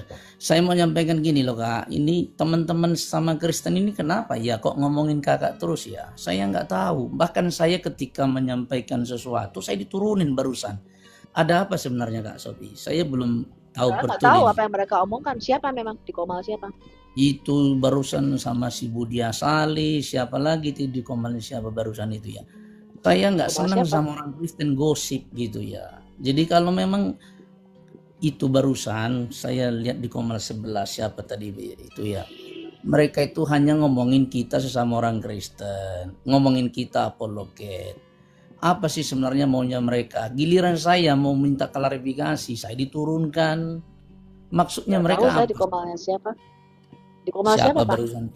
Sebentar ya Pak, saya turun dulu, saya kasih saya cari dulu komalnya siapa namanya. Barusan ini di situ ada Kristen teologi, Kristen teologi. Oh, ada di biarkan saja, biarkan saja. saya gini loh, kenapa mereka itu ya Ya biasa toh ngoceh-ngoceh Pak, sendiri. gini loh, karena kan kalah terkenal ya, saya rasa. Padahal Bang Edi ini kan sedang naik daun, sedang terkenal. Jadi memang banyak yang bergeser gitu. Orang Muslim tidak lagi senang mendengarkan ustadznya, orang Kristen juga jarang mungkin masuk ke komarnya pendeta-pendetanya. Jadi mereka masuknya ke komarnya Bang Edis. Nah, Ya, jadi ini kan ajaran Kristen itu kan tidak seperti itu, gosipin orang, ngomongin orang kan gitu ya. Saya juga barusan naik ke situ, saya diturunkan. Padahal saya cuma nanya, kenapa kalian gosipin teman-teman sama Kristen? Saya malah diturunkan. Dia bilang, mohon maaf ya, kita ini apologet disangka kita orang sesat, bukan orang Kristen. Coba gimana coba? Kan Iya. luar biasa. Saya mau sampaikan kepada teman-teman ya, entah pendeta entah apalah ya, jangan sebegitulah ya kan. Kalau memang ada yang kurang pas, selesaikanlah dengan baik. Jangan gosipin kita sama apologet gitu loh Kak gitu. ya karena mereka Ya, kan ingin mencari seperti itu. viewers Pak, biasalah. Di dunia maya ini kan mereka ingin mencari penonton. Sedangkan mereka ini kan tidak terkenal Pak, namanya aja nggak diketahui orang. Jadi yang Mas mereka Yogi. bawa, kayak Ya. misalnya dulu ya Pak, pada waktu dulu waktu Bang Edis, waktu di Indonesia itu Bang Edis masih belum terlalu terkenal. Nah, Sofia kan masih lebih dikenal orang pada waktu itu. Ada satu perkara pada waktu itu ya, kasus perselingkuhan gitu dan kasus keuangan ya beberapa orang itu. Nama saya juga dicatut Pak pada waktu itu. Padahal saya nggak kenal sama orang-orang itu. Jadi orang-orang ini berantem gitu ya masalah duit dan masalah perselingkuhan. Nama saya yang dibawa-bawa, nama Sofia. Padahal saya tuh nggak kenal dua-duanya Pak. Jadi Maka mereka itu memang menggoreng, sering mengambil nama orang-orang terkenal memang ya untuk apa? Untuk menaikkan pamor. Cuman pada waktu itu saya tidak menggubris gitu. Saya Jadi bilang barusan gini. selalu begitu Pak, selalu. Pada waktu kita terkenal nama kita itu memang dibawa-bawa. Padahal sama sekali kita juga nggak kenal mereka. Saya sampai bilang pada waktu itu, emangnya saya kenal sama kamu, ketemu kamu kapan? Enggak sih katanya. Lah kenapa kamu selalu bawa nama saya seakan-akan kamu kenal sama saya? Ini kok saya disuruh turunin, aduh gini gimana sih? Gini loh Ya, sudahlah, teman-teman kita ya. nggak usah Iya, ngebahas itu lagi, Pak. Biarkan saja. iya, Yang penting iya, kita nggak fokus apa-apa. saja, ya. Artinya begini loh teman-teman itu, maksud saya gini, kalau memang kita kan harus bersatu sama orang Kristen. Kenapa sih kok kita diketawain sama orang? Kita sudah tiap hari debat dengan teman-teman Islam, masa kita sama Kristen aja gontok-gontokan? Kan nggak pas menurut saya. Nggak apa-apa, Pak. Hmm. Nggak apa-apa. Memang kan Yudas Iskariot itu kan berasal dari orang Kristen sendiri. Yang menjual kita itu kan orang Kristen sendiri, ya. Jadi kalau saya melihat beberapa video teman-teman yang kata, wah ini begini begini, saya spill ini lokasinya Bang Edis, lokasinya ini, itu kan dari orang Kristen sendiri, betul? Kok saya Iya. dibilang provokator saya Kak. Saya ganti nama saya sebenarnya nama saya Christian. Waktu kemarin saya debat dengan Yusuf PI, sering saya debat ya. Cuma saya ganti nama jadi orang bilang saya provokator. Saya ini bukan provokator, saya sedang mengajak teman-teman ya, kita marilah satu sepakat Nggak sehati. bisa, Pak. Itu kan karakter orang. Beda-beda. Ada karakter yang makan teman sendiri, ada karakter yang sukanya gosip. Itu udah karakter mereka. Jadi kita nggak bisa berbuat apa-apa untuk itu. Dan ini dunia maya, semua orang bebas berbicara. Begitu ya Pak Salim ya. Jadi Bapak fokus Udahlah, aja. ya, nggak masalah, Ya? nggak masalah. Ya, Baik, silakan dah. Ya, Ya, saya thank turun you Kak, ya. ya. Ya, baik Pak Salim. Thank you. Ya, dunia maya memang begitu teman-teman. Ya, kayak dulu ada kasus gitu ya dengan siapa itu, Pak Joshua Tewu dengan Pak Saipudin waktu itu. Mereka berdua yang ribut nih. Saya yang dibawa namanya. Sampai pada waktu itu Bu Uti Watimewa, Bang Edis juga pada waktu itu mengatakan, kenapa Bu Sofi kok tidak klarifikasi? Loh, apa yang saya klarifikasi? Mereka menuntut saya tuh klarifikasi. Padahal saya tuh dua-duanya nggak kenal. Ketemu aja nggak pernah. Saya cuma tahu doang. Saya tidak pernah mengikuti Pak Joshua Tewu, saya tidak pernah mengikuti Abi Saipudin pada waktu itu. Nggak kenal saya dua-duanya. Tapi nama saya dibawa-bawa di dalam perdebatan mereka. Ya, bahkan waktu itu ada seorang perempuan juga membawa-bawa nama saya. Saya sampai bilang, emangnya lu pernah ketemu sama gue kapan? Emangnya lu kenal sama gue? Nggak pernah. Kok? Tapi kesannya di dalam YouTube, di dalam video-video yang disebarkan, kesannya tuh dia tuh ngerti saya. Kesannya dia tuh teman baik saya gitu loh. Iya. Iya, Anda tahu sendiri tuh nama orangnya tuh. Kesannya dia tuh kenal sama saya. Padahal saya tuh nggak tahu dia tuh siapa, ketemu aja nggak pernah. Paham ya? Memang karena mereka membawa nama Bang Edis, sebenarnya mereka nggak kenal Bang Edis. Yang sering ketemu Bang Edis itu saya. Dan sebentar lagi nanti beberapa jam lagi saya mau ketemu Bang Edis gitu loh. Mereka tuh nggak kenal Edis, mereka nggak kenal saya. Kok nggak pernah ketemu sama saya kok. Tapi mereka ini membawa-bawa nama Edis memang supaya terkenal. Itu saya maklumi karena dulu saya juga begitu teman-teman. Saya juga digituin.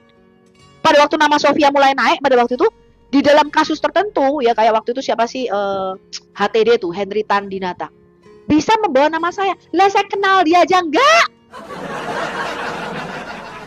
Ketemu nggak pernah, ketemu saya nggak pernah, kenal enggak pernah WA-an, nggak pernah kontakan, nggak pernah telepon. Tapi kalau ngomongin tentang Sofia, kayak sok kenal, kayak dia tuh paling ngerti saya.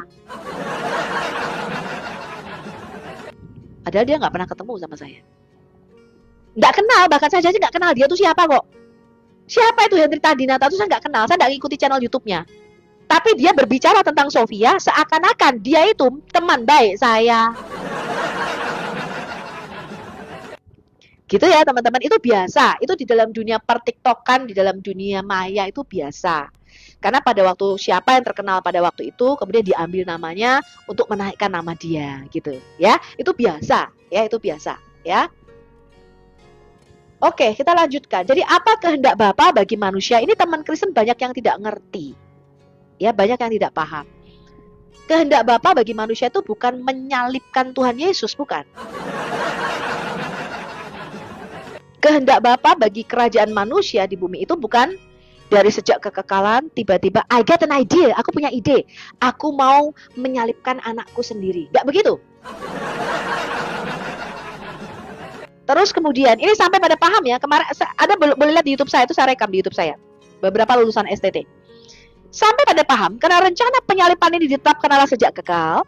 Mereka mempunyai paham bahwa dosa juga harus ada, sebab kalau dosa itu tidak ada, Yesus nggak mungkin disalibkan. Bukan hanya itu, bukan hanya mereka mengatakan penetapan dosa itu ada di dalam kekekalan itu menyangkal sifat-sifat Allah yang ilahi. Mereka Mereka mengatakan bahwa Adam ini harus berbuat dosa. Kehendak berbuat dosa itu diinisiatori oleh Allah. Pilihan bebas, free will Adam untuk berbuat dosa, itu inisiatornya Allah. Sampai pada seperti itu. Lalu, ketika Adam ini berbuat dosa, maka apa? Iblis juga harus diciptakan. Harus ada iblis. Nah, ini berlawanan dengan sifat-sifat Allah, teman-teman. Apa kehendak Allah bagi kerajaan Adam di muka bumi ini? Kita baca Kejadian 1 ayat 26. Kehendak Allah bagi manusia adalah menjadikan Adam, menjadikan kerajaan manusia di bumi ini sebagai imam dan raja, imamat yang rajani. Suatu bangsa imam dan satu kerajaan di muka bumi ini.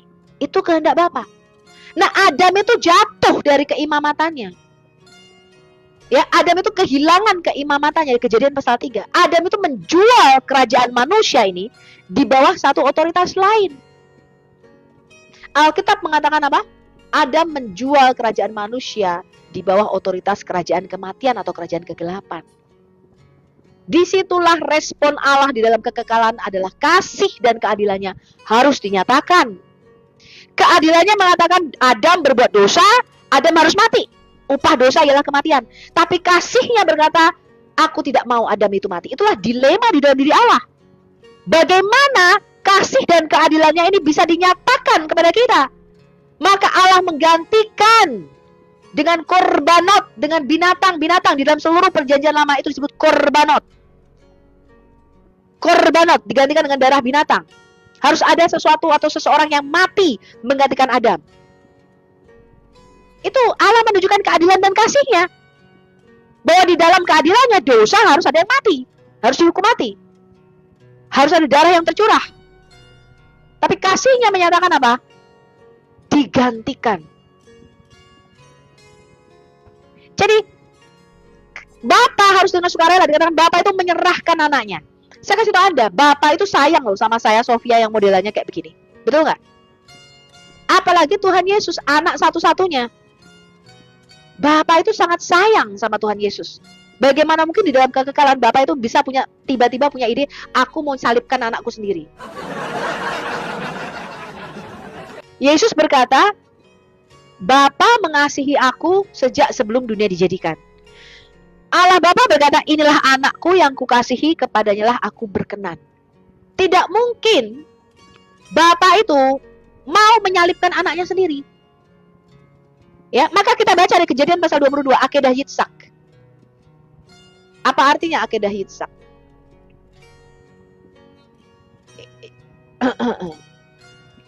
Lihat ini. Setelah semuanya itu Allah mencoba Abraham, ia berfirman, Abraham, lalu sautnya Hineni, yaitu Tuhan, firmannya, ambillah anakmu yang tunggal yang kamu kasihi, yang engkau kasihi, yakni Ishak. Nah, Abraham ini adalah gambaran dari Allah Bapa. Ishak itu gambaran daripada Tuhan Yesus, itu tipologi namanya. The binding of Ishak atau pengikatan Ishak di Kejadian 22 itu merupakan tipologi apa yang akan terjadi nanti di tempat yang sama di Bukit Moria.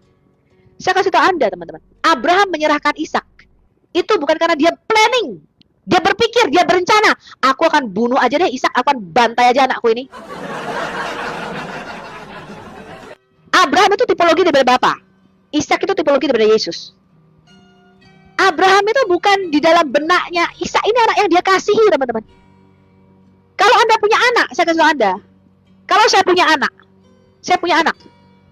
Apakah saya berpikir nanti kalau sudah besar saya salibkan aja kamu ya? Enggak. Kalau saya punya anak, saya memikirkan, wah ini anakku nanti pasti aku beliin makanan yang sehat supaya otaknya sehat. Aku belikan vitamin, aku kasih anakku tuh nutrisi. Betul nggak? Kasih yang terbaik. Betul nggak? Aku nanti planning, aku nyiapin, aku nabung untuk uang sekolah anakku. Aku mau dia sekolah yang tertinggi supaya dia bisa mencapai cita. Aku merencanakan yang baik atau merencanakan yang buruk, saya tanya. Ketika saya mempunyai anak, saya merencanakan hal yang baik atau merencanakan hal yang buruk? Yang baik. Masa saya punya anak nanti ketika besar biar dia jadi perampok, biar aja dia gelandangan nggak punya rumah. Jadi tidak mungkin, teman-teman. Pasti merencanakan hal yang baik. Begitu juga dengan Allah Bapa di surga. Dia tidak pernah merencanakan nanti ya aku akan merencanakan perancangan salib kepada anakku sendiri. Tidak demikian. Maka dikatakan anak yang engkau kasihi. Maka sama seperti Abraham menyerahkan apa yang paling dia kasihi, demikian juga Bapa menyerahkan anak tunggal yang paling dia kasihi. Kenapa? Kenapa? Karena begitu besarnya kasih Allah akan Anda dan saya. Bapa itu punya anak Yesus paling dia sayangi. The dear of heaven. Kesayangan surga diberikan bagi kita. Roma 8 ayat 32 berkata, kalau dia tidak segan-segan menyerahkan anaknya yang paling dia kasihi, anak yang tunggal yang paling dia kasihi, bukankah dia akan memberikan kepada kita segala-galanya, teman-teman? Anak tunggalnya saja dia serahkan bagi kita. Dia kasihi. Ya, anak yang paling dia kasihi dia serahkan bagi kita. Itu cara memandangnya.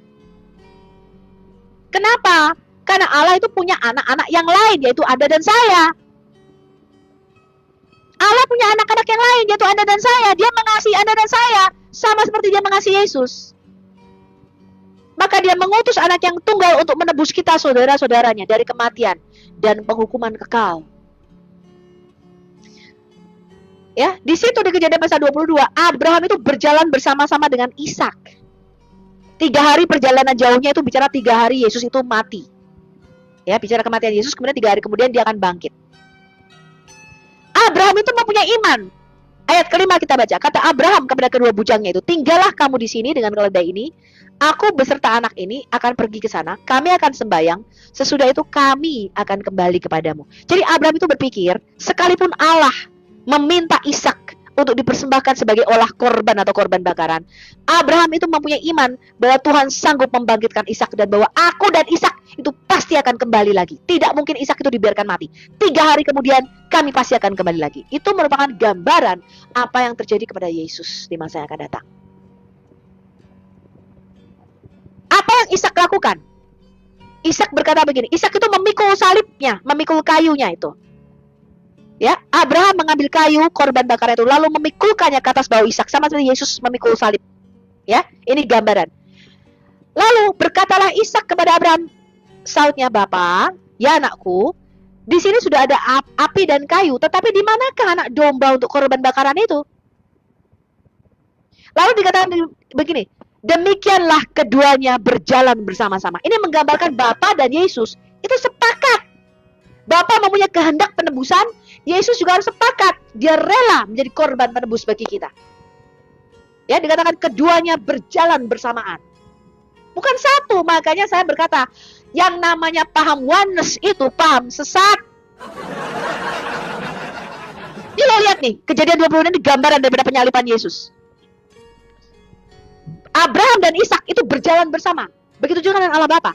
Allah Bapa mempunyai kehendak, nak, kalau kamu gak tebus saudaramu, kamu gak turun dan kamu menyerahkan, kita gak bisa mendapatkan mereka kembali.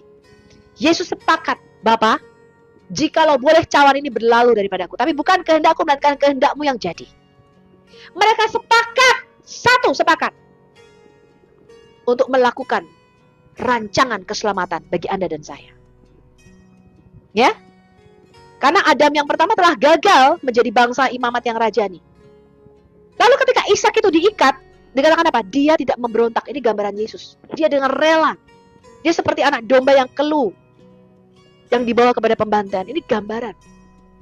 Tapi bukan di dalam kekekalan tuh Bapak tiba-tiba, I get an idea, aku punya ide, aku mau salipin anakku. No. Lihat ini. Sama seperti Abraham mengasihi Ishak. Dia menyerahkan Ishak karena ketaatan. Begitu juga dengan Ishak. Ishak rela diikat, mau dibunuh sama Abraham. Kenapa? Dia taat sama bapaknya dan dia percaya. Ya, Abraham ketika di Ishak ini tidak diceritakan di sini apa percakapan yang terjadi antara Abraham dan Ishak selanjutnya. Tetapi di dalam parafrase saya, Abraham pasti ngomong, Ishak, anakku, Allah meminta kamu menjadi korban bakaran dan korban persembahan. Ishak bilang, kalau memang itu kehendak Tuhan, biarkanlah itu terjadi. Artinya Ishak itu taat nurut. Dia gak memberontak ketika diikat. Ya. Tetapi Abraham, saya yakin dia ngomong sama Ishak, tapi nak, kamu percaya, Allah sanggup membangkitkan kamu sekalipun nanti kamu akan mati. Dan Ishak percaya kepada bapaknya. Ishak percaya kepada kehendak Abraham. Dia nggak dengar perintah Tuhan. Ishak itu tidak dengar. Pada waktu itu Allah hanya berfirman kepada Abraham, Abraham serahkanlah anakmu yang tunggal Ishak menjadi korban bakaran. Ishak nggak dengar perintah itu. Bahkan dia nggak tahu. Bapak, katanya kita mau sembahyang nih, kita mau beribadah. Ya, ini ada api, ada kayu, tapi anak dombanya mana? Dia tahu dia harus mempersembahkan domba. Ya, dia tahu dia harus mempersembahkan domba. Tetapi apa? Dia percaya, dia beriman. Allah akan menyediakannya. Abraham beriman bahwa 3 hari kemudian apa? Akan bangkit. Itu iman Abraham, maka Abraham disebut bapak orang beriman. Demikian juga dengan Yesus. Yesus percaya kepada bapaknya. Dia taat sampai mati. Karena apa? Sama seperti Ishak. Dia tahu dia akan dibangkitkan. Dia tahu dia akan melihat Abraham kembali. Dia tidak takut menghadapi kematian itu, teman-teman. Ya, dia tidak takut menghadapi kematian itu.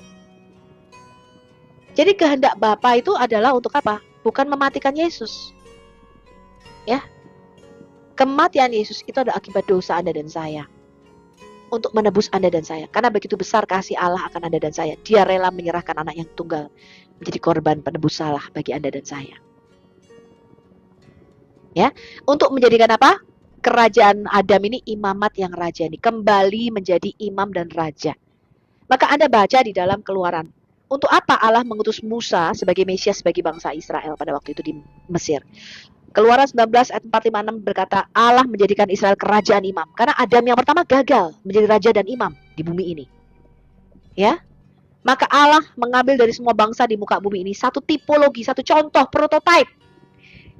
Kehendak Allah adalah supaya apa? Supaya seluruh bangsa di muka bumi, supaya bangsa Adam, kerajaan manusia di muka bumi, nanti suatu saat akan menjadi kerajaan imam kembali bagi dia. Caranya bagaimana? Ditebus, harus dikeluarkan dari kerajaan kematian dan kerajaan kegelapan ini.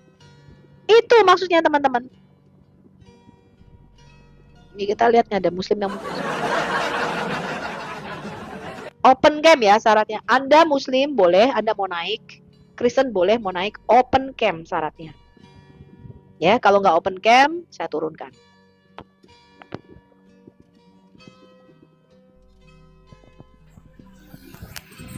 KTP, kamu muslim ya, open camp-nya, silakan. Udah aku undang tuh, kamu bisa. Saya lagi di luar, Bu. Nanti saya naik. Ya, kalau nggak bisa open camp, kamu sorry. turun dulu ya. Oke. Ya. Bu, lanjut tentang topik penulis Quran. Ini Anda ini lebih senang ngapalin Quran daripada Alkitab.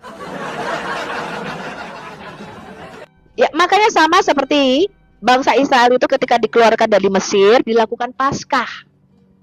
Ya, di Keluaran pasal 12. Itulah Paskah pertama yang dilakukan bangsa Israel. Darah anak domba itu dioleskan di ambang pintu. Ya, itu gambaran daripada bagaimana caranya Yesus Mesias kita menebus bangsa Adam ini dari perbudakan dosa dan dari kerajaan kematian dengan Paskah, tapi bukan dengan darah binatang, melainkan dengan darahnya sendiri. Untuk apa? Untuk menjadikan kembali bangsa Adam, untuk menjadikan kembali Anda dan saya sebagai kerajaan imam, imamat yang rajani, memerintah bersama dengan Kristus di mana Yerusalem baru, yaitu langit yang baru dan bumi yang baru nanti. Nah, saya nggak tahu ini, makanya kemarin ketika saya berdiskusi juga dengan Pak Budi Azali itu tidak tahu bahwa kehendak Bapa itu adalah menjadikan manusia itu adalah kerajaan imam atau imamat yang rajani di bumi ini. Dia nggak ngerti itu. Padahal itu inti pokok dasar daripada Alkitab kita. Maka Anda baca di kitab Wahyu nanti, ya Wahyu 5 ayat 9 sampai 10, anak domba itu telah disembelih, membeli kita, menebus kita dari kerajaan kematian, kerajaan maut. Dari segala suku, lidah, kaum, dan bahasa. Untuk apa? Untuk menjadikan kita kerajaan dan imam-imam bagi Allah kita. Mengembalikan lagi kepada posisi Adam semula. Mengembalikan lagi kepada rencana besar Allah sejak semula. Yaitu bahwa manusia adalah duduk di sebelah kanannya, memerintah bersama dengan Allah. Menjadi kerajaan, menjadi imam-imam bagi Allah kita. Itu maksudnya, teman-teman. Ya. Jadi penebusan Yesus itu merupakan respon kasih Allah di dalam kekekalan. Dan karena keadilannya, dosa harus dihukum, harus ada yang mati. Tetapi karena kasihnya, dia nggak mau kita mati. Maka dia gantikan dengan anaknya yang tunggal. Ya, dia gantikan dengan anaknya. Dikatakan dia menyerahkan anaknya yang tunggal bagi penebusan Anda dan saya. Itu maksudnya teman-teman. Ya, sayangnya ada banyak orang Kristen itu tidak suka belajar Alkitab. Makanya Anda kalau kayak gini-gini tuh Anda nggak mudeng, Anda nggak ngerti. Ngertinya, ada tuh blundernya di sini loh. Sejak kekal Allah Bapa itu mempunyai rencana menyalibkan Yesus. Karena itu dosa harus ada. Bagaimana caranya supaya Adam berdosa? Sampai pada titik kepala sekolah STT itu berkata, lah kalau begitu Bu, untuk apa Allah menciptakan iblis kalau bukan untuk menggoda Adam supaya jatuh dalam dosa? Anda lihat, saya nggak tahu berapa persen sekolah-sekolah STT yang mempunyai pikiran kayak gini ya. Ini menyesatkan sekali teman-teman. Mereka tidak tahu rancangan Allah bagi manusia. Mereka tidak tahu bahwa rencana Allah bagi bangsa Adam adalah menjadi imamat yang rajani. Menjadi bangsa yang kudus, umat kepunyaan Allah, menjadi imam-imam dan raja-raja. Sampai pada titik mereka berkata, untuk apa Bu Allah menciptakan iblis kalau bukan untuk menyesatkan Adam? Sebab kalau Adam itu tidak jatuh dalam dosa, maka Yesus tidak bisa disalibkan. Dan kehendak dan rencana Allah tidak terlaksana atau tidak terjadi. 2 hari saya nggak bisa tidur ketika ada pendeta-pendeta sekolah STT yang mengatakan demikian, teman-teman. 2 hari saya nggak bisa tidur. Sekelas kepala sekolah STT, ketuanya ini bahkan. Kalau Anda lihat tuh, beberapa naik ke komalnya Bang Edis, beberapa naik ke komal saya, beberapa naik ke komalnya Superboy kemarin. Bahkan kalau Anda lihat responnya Pak Deki Ngandes, Muriwali, dan Esra Soru, dan sebagainya, mereka nggak ngerti loh bahwa rencana Allah itu menjadikan manusia itu imam dan raja. Maka Yesus itu disebut imam besar kita. Kenapa? Karena sejak zaman Adam, kita itu kehilangan imam besar kita. Adam itu jatuh ke imamatannya. Maka dikatakan kita memerlukan seorang imam besar yang tidak mati. Kan di dalam perjanjian lama, imam besar Harun dan keturunannya itu mati. Ya, mereka tidak bisa menjadi imam untuk selama-lamanya karena dicegah oleh kematian.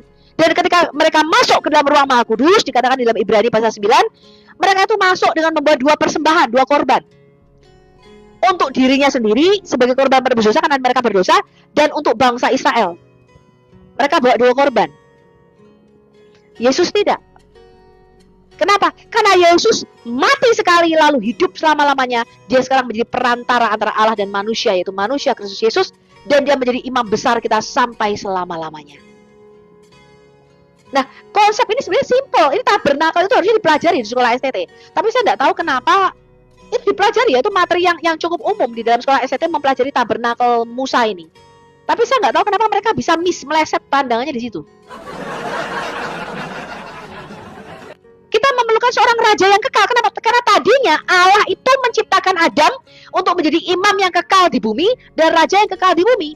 Allah itu menghendaki manusia ini menjadi imamat yang rajani, kekal kerajaannya di bumi. Maka Anda baca di dalam Daniel pasal yang kedua. Di situ Nebukadnezar itu mimpi.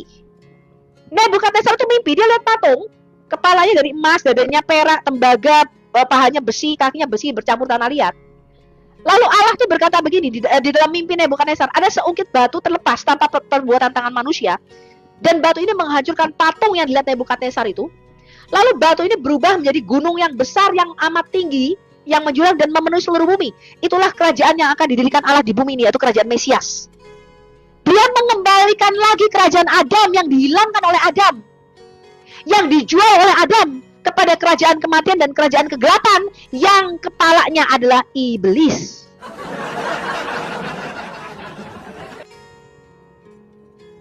Adam itu yang menghilangkan. Maka harus ada Adam yang kedua, the second Adam. Karena kehendak Allah adalah apa? Supaya kerajaan manusia di bumi itu kekal. Supaya manusia itu selama-lamanya menjadi imam bagi dia. Sayangnya nggak bisa itu. Anda baca di Mazmur 110. Daud itu menulis, dia merindukan seorang raja sekaligus imam yang kekal, yang tidak dicegah oleh kematian.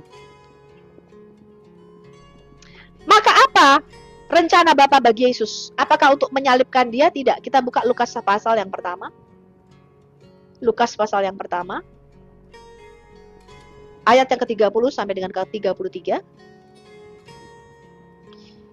Malaikat Gabriel datang kepada Maria dan berkata, "Jangan takut hai Maria, sebab engkau beroleh kasih karunia di hadapan Allah. Sesungguhnya engkau akan mengandung dan akan melahirkan seorang anak laki-laki, dan hendaklah engkau menamai dia Yesus.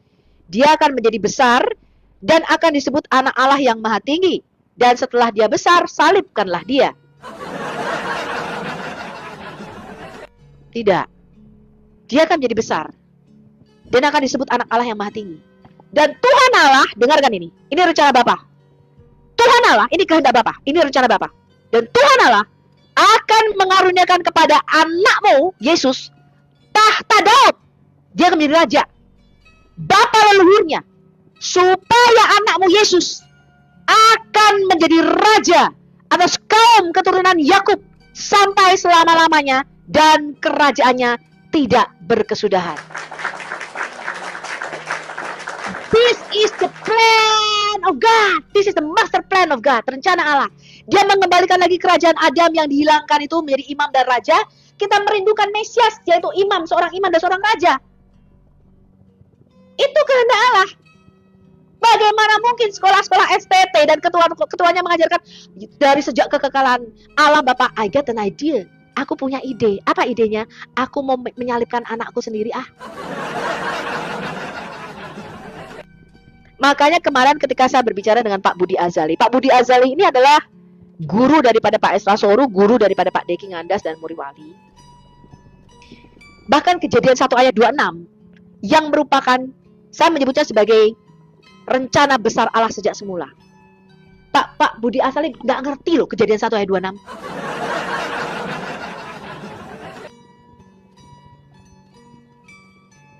Dia akan menjadi raja atas kaum keturunan Yakub sampai selama-lamanya, dan kerajaannya tidak akan berkesudahan. Sama seperti Allah mengutus Musa menjadi Mesias bagi bangsa Israel, mengeluarkan Israel dari rumah perbudakan Mesir. Apa tujuan Allah? Apa tujuan Allah? Baca Keluaran 19 ayat 456. Supaya kamu menjadi kerajaan imam bagiku. Maka dikasih tanah. Karena seorang raja itu harus punya daerah kekuasaan. Ya, kalau tidak punya daerah kekuasaan itu namanya raja wayang.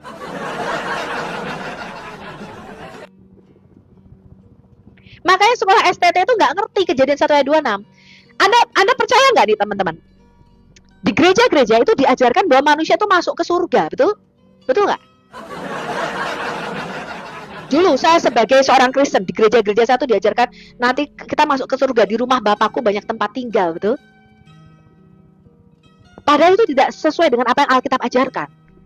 Alkitab mengajarkan manusia itu ditetapkan oleh Allah bukan untuk menghuni surga.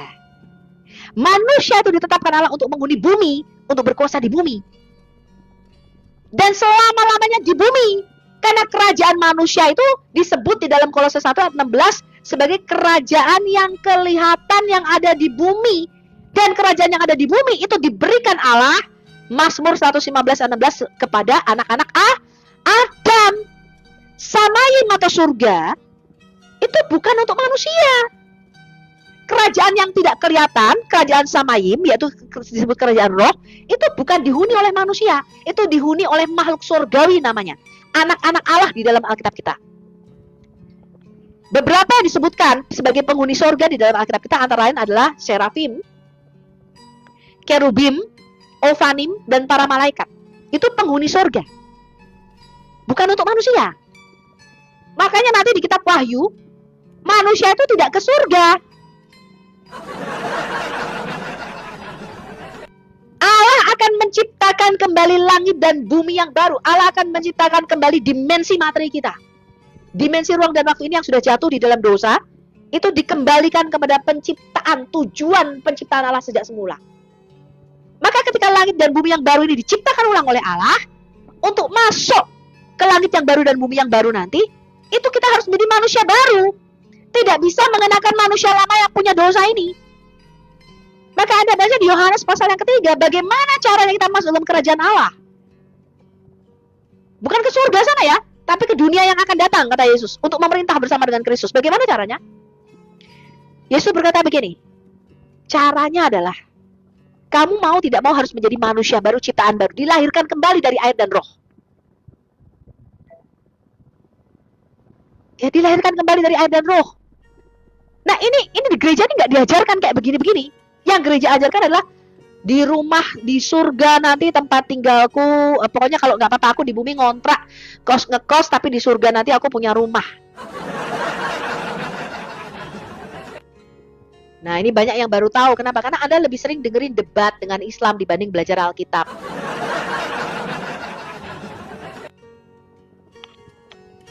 Nah, makanya ketika saya mengajar, ini agak susah. Saya rasa mungkin di Indonesia mungkin hanya GBI Rock yang mengajarkan ini ya. Karena saya ketemu dengan Pak Roni Daud Simeon dan beliau mempunyai cara pandang yang sepakat dengan saya.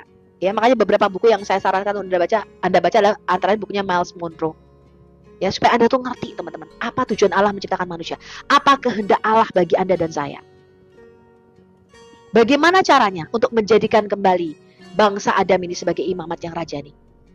Kita harus ditebus dulu, dikeluarkan dulu. Sama seperti Israel dikeluarkan dari perbudakan Mesir dengan Paskah. Maka apa? Kita harus dikeluarkan dari perbudakan dosa dengan Paskah yang baru. Bukan dengan darah binatang lagi kita ditebus, tapi dengan darah yang mahal, yaitu darah Yesus. Maka kita ditebus dari kerajaan maut dan kerajaan kegelapan, dipulihkan kembali status Adam ini sebagai anak-anak Allah, menjadi ciptaan yang baru, menjadi manusia baru, disiapkan untuk apa? Untuk masuk ke langit yang baru dan bumi yang baru, yang akan Allah ciptakan ulang nanti. Jadi kehendak Allah adalah apa? Dikembalikan lagi kepada tujuan penciptaan sejak semula, yaitu supaya manusia menjadi kerajaan imam bagi Dia. Kita baca apa tujuannya penebusan yang dilakukan oleh Yesus. Jadi Yesus itu menggenapi nubuatan Daniel pasal kedua bahwa Allah akan mendirikan suatu kerajaan yang kekal.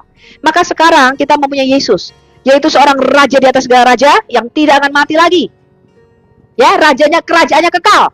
Kekuasaannya tidak akan beralih, kata Alkitab. Dan kita mempunyai seorang imam besar yang keimamatannya tidak akan beralih. Beda dengan Adam yang pertama. Ya, Adam itu jatuh kerajaannya. Keimamatannya jatuh. Begitu juga dengan Israel. Ya. Maka Anda baca di Wahyu 5 ayat 9 sampai 10. Dan mereka menyanyikan suatu nyanyian baru. Engkau layak menerima gulungan kitab itu dan membuka meterai-meterainya, karena engkau telah disembelih. Siapa? Yesus Kristus, anak domba Allah itu telah disembelih. Gambaran Paskah di dalam perjanjian lama. Dan dengan darahmu, dengan darah Yesus, kita dibeli bagi Allah. Kita dibeli bagi Allah. Dari tiap-tiap suku, bahasa, dan kaum. Kita itu dibeli oleh Tuhan Yesus bagi Allah. Ya, dari setiap suku, bahasa, kaum, dan bangsa. Dan kita dan engkau, Yesus, membuat saya, Sofiatul, menjadi suatu kerajaan. Menjadi imam-imam bagi Allah kita. Dan kita akan memerintah sebagai raja di bumi. Itu tujuannya. Makanya kalau Anda membaca di dalam Quran, manusia itu tidak ke surga, tidak ke samawat atau samayim. Tempat tinggalnya Allah Subhanahu wa taala itu samawat. Surga, sama seperti di dalam di dalam Kristen. Samayim. Allah kita itu di samayim. Kita nanti nggak ke samayim, kita dikembalikan ke Taman Eden yang baru, yaitu langit yang baru dan bumi yang baru, Yerusalem baru. Maka di Yerusalem baru nanti ada lagi pohon kehidupan. Kalau Anda baca di kitab Wahyu, langit yang baru dan bumi yang baru, itu ada pohon kehidupan di situ. Itu lambang Taman Eden yang baru. Kita dikembalikan lagi, return back to Eden, kembali ke Taman Eden. Nah, tabernakel ini harusnya dipelajari di sekolah STT. Kalau Anda mempelajari tabernakel Musa, ruang Maha Kudus itu yang hanya imam besar Harun yang masuk setahun sekali pada hari raya Yom Kippur. Ruang Maha Kudus itu gambaran daripada taman di sebelah timur di Eden. Maka ketika Adam ditempatkan Allah di dalam taman di sebelah timur di Eden, itu sebuah taman yang tertutup, yang berdinding tinggi. Itu gambaran sebagai bahwa Adam itulah imam besar kita. Maka Anda baca Kejadian 2 ayat 5 dikatakan Adam itu berabad dan syamar. Adam itu bekerja dan memelihara taman itu. Sama seperti di Bilangan pasal yang ketiga. Imam besar itu juga abad dan syamar. Imam besar itu memelihara dan bekerja di dalam ruang Maha Kudus. Jadi Adam yang pertama itu gambaran imam besar kita. Yang pertama, Adam itu jatuh keimamatannya. Maka Allah memilih Israel sebagai prototipe. Nanti loh nak, nanti loh. Kamu lihat toh Israel tuh loh. Aku akan mendirikan suatu kerajaan di bumi ini yang tidak akan musnah lagi. Kerajaanmu akan kekal. Tidak akan ada lagi kematian. Tidak akan ada lagi sakit penyakit. Tidak akan ada lagi air mata. Nanti, tapi nggak bisa sekarang. Kenapa? Karena bumi yang sekarang ini telah kena kutuk dosa dan penghakiman Allah.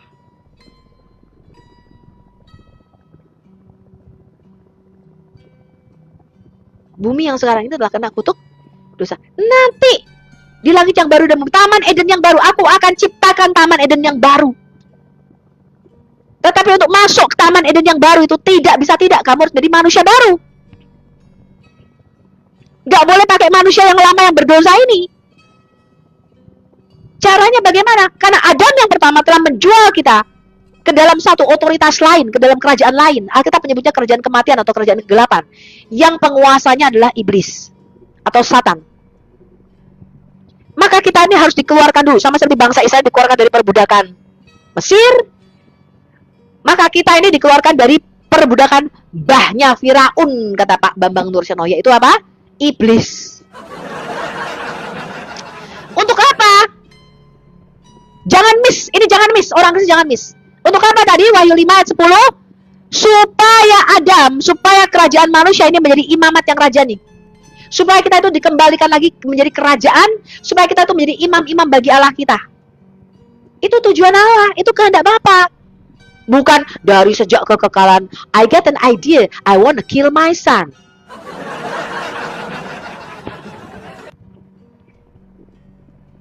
Saya mau saya mau salibkan aja tuh anakku yang satu itu.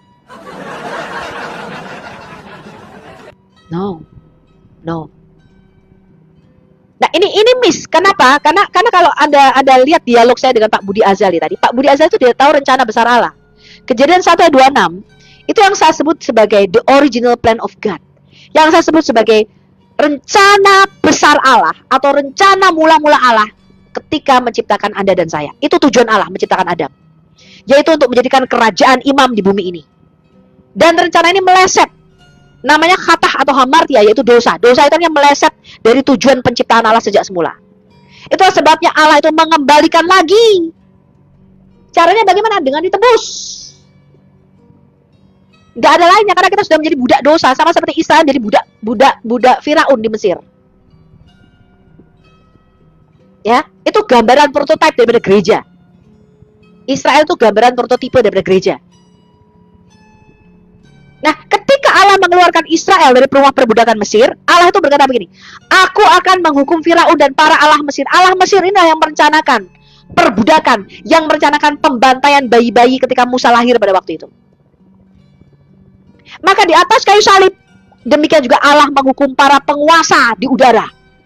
Anda baca dong di dalam surat Rasul Paulus, dengan matinya Yesus di atas kayu salib, dia menghancurkan, dia melucuti pemerintah-pemerintah, penguasa-penguasa, yaitu apa? Roh-roh jahat, kerajaan iblis, itu dilucuti. Kalau di dalam perjanjian lama, Allah itu melucuti Firaun, menghabisi Firaun dan semua pasukannya. Di dalam perjanjian baru, Allah melucuti pemerintah-pemerintah di udara. Paham ya? Paham teman-teman? Ya, paham ya. Nah, ini Anda tidak boleh miss. Apa kehendak Allah dan apa rencana Allah bagi manusia, itu Anda tidak boleh miss. Ya, Anda tidak boleh miss. Oke, silakan kalau ada yang mau naik. Silakan kalau ada yang mau naik. Saya hanya sampai jam berapa ini? Mungkin Bang Edis juga lagi live ya, karena sebentar lagi kita mau ketemu juga sama Bang Edis. Silakan. Open cam ya Pak ya, kalau naik ke komal saya, kalau enggak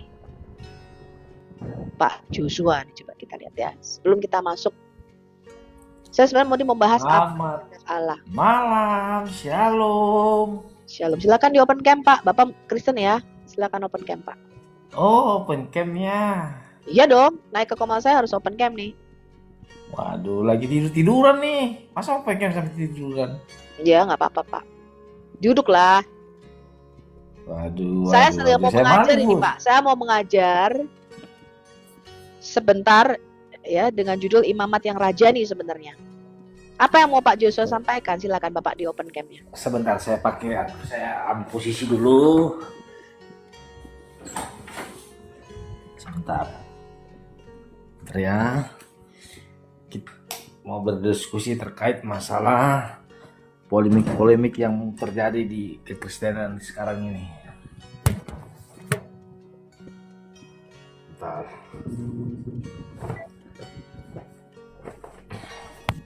Saya rasa sudah selesai ya. Saya sudah menjawab itu dalam video saya juga 5 jam. Video saya 5 jam loh. Masa masih nggak jelas juga? Kalau masih nggak jelas, Anda bisa lihat videonya di Al-Hayat Indonesia ya. Oh gitu. Oke. Sudah 5,5 jam dan beberapa hari loh. Sudah 2 atau 3 kali tuh saya buat videonya. Oke. Gimana? Ya silakan di open cam-nya Pak. Iya gimana Ya. Pak Joshua? Bapak Kristen ya? Ya Kristen. Ya apa yang mau Bapak tanyakan? Sebetulnya ini terkait yang itu cuma masalah Edis TV. Kita sih penggemar, banyak suka. Cuma terkadang banyak kadang blunder-blundernya dari Mas Edis TV terkait masalah pokoknya adalah blunder. Kalau yang lainnya oke lah, tapi ada lah yang blunder. Seperti Pak Edis TV mengatakan bilang Tuhan kita 3, ya janganlah. Nah ini Nah, udah saya jawab. ya silakan. Saya jawab. Dalam menjelaskan dengan Muslim, Bapak itu perlu memahami otak mereka itu nggak nyampe. Kalau kita menjelaskan Trinitas, seperti saya menjelaskan Trinitas, saya menjelaskan di dalam dimensi Allah, mereka nggak nyampe hal seperti itu. Bang Edis itu menjelaskan itu sarkas Pak, sinis. Nah ini ada kadang-kadang orang Kristen ini memang orang awam nggak ngerti bahasa-bahasa sarkas atau bahasa-bahasa sinis. Contohnya, ya kan? Bapak Tuhan nggak? Bapak Tuhan? Yesus Tuhan nggak Tuhan? Berarti ada berapa Tuhanmu? 2, kata Bang Edis. Ya kan? Bahkan bukan 2, Roh Kudus juga Tuhan. Berarti berapa? 3. Loh, kok Tuhan kok bisa 3? Lah, kamu aja Tuhannya 2 kok Allah dan Muhammad nggak bingung? Ke aku 3 kan lebih 1. Kalau Roh Kudus bukan Tuhan. Sebentar. Saya jelaskan. Ini orang Kristen itu banyak yang awam nggak ngerti. Itu bahasa sindiran, Pak, sarkas. Tetapi Bang Edis mengatakan, tetapi itu bukan otoritas lain.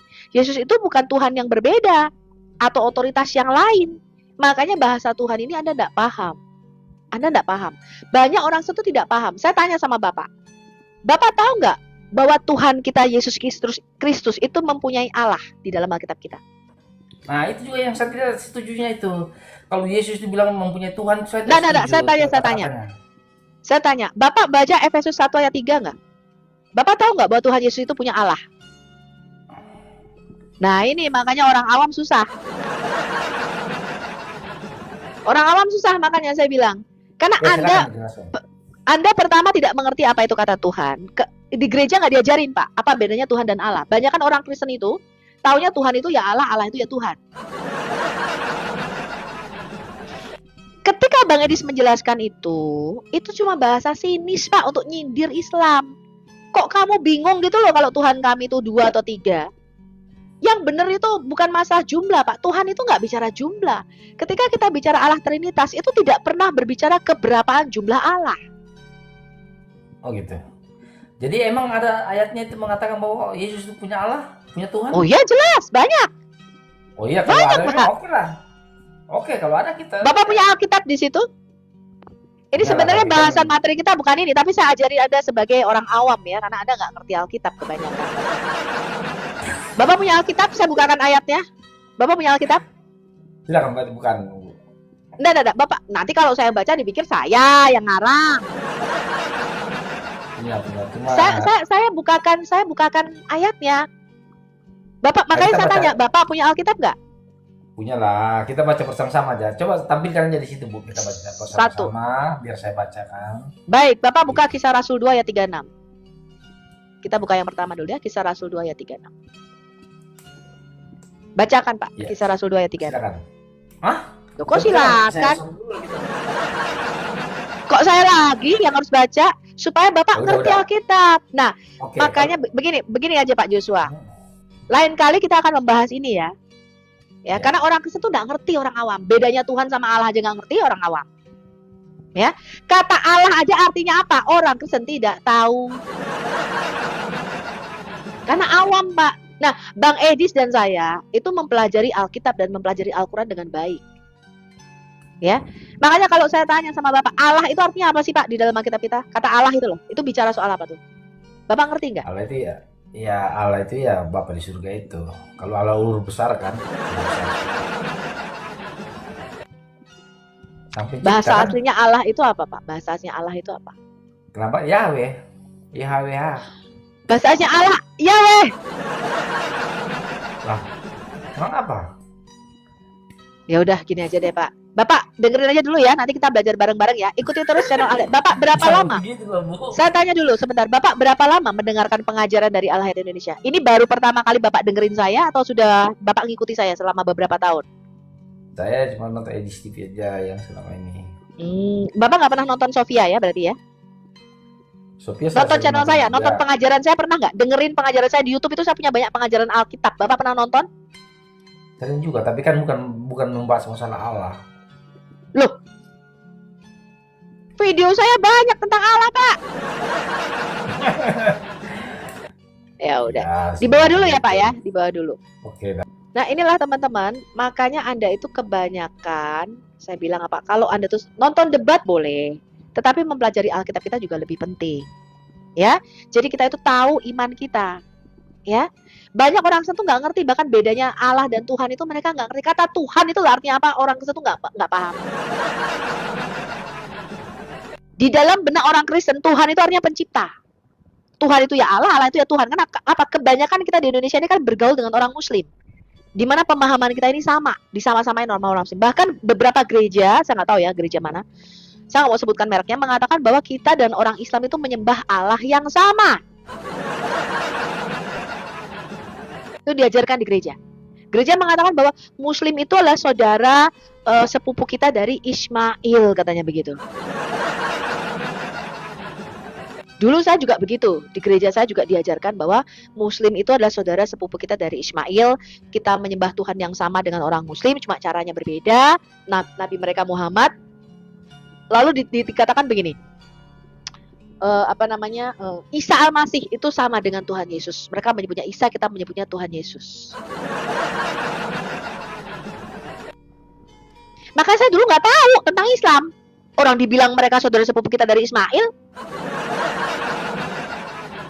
Baru setelah itu tahun 2019 ya, ketika pada waktu itu saya mulai mengikuti Christian Prince yang Arab ya, Christian Prince yang Arab, saya tuh mulai kaget teman-teman. Saya tuh mulai terkaget-kaget gitu ya. Oh, kok gitu ajaran Islam? Ya, saya baru mulai mempelajari lagi. Saya pelajari bagaimana Muhammad menerima wahyu. Saya mulai membeli buku-buku Islam pada waktu itu. Saya mulai membaca sirah-sirah Nabawiyah. Saya membaca hadis-hadis mereka, saya baca Quran mereka. Dari pembacaan Quran ini, saya itu memahami dan mengerti dengan betul bahwa apa yang orang Muslim sembah, yang mereka sembah, yang disebut sebagai sesembahan mereka yang bernama Tuhan mereka yang bernama Allah Subhanahu Wa Taala, itu bukanlah Tuhan Allah Israel yang kita sembah. Ya, kalau Anda membaca Quran, sayangnya orang Kristen itu kebanyakan nggak ngerti Quran, mereka nggak baca Quran. Kalau Anda membaca Quran, sesembahan orang Islam yang mereka namakan Allah SWT, Allah Subhanahu Wa Taala, Anda melihat atribut karakter, kalau Anda benar-benar sungguh-sungguh mempelajari ini dan Anda bandingkan dengan Alkitab kita, maka Anda akan mengerti bahwa apa yang orang Muslim sembah itu jauh berbeda dan tidak ada hubungannya dengan Allah Abraham, Allah Ishak dan Allah SWT tidak ada hubungan dengan Allah Abraham, Allah Ishak, apalagi Allah Yakub. Nah, bagaimana caranya? Saya ini orang keuangan, teman-teman. Saya orang bank, ya.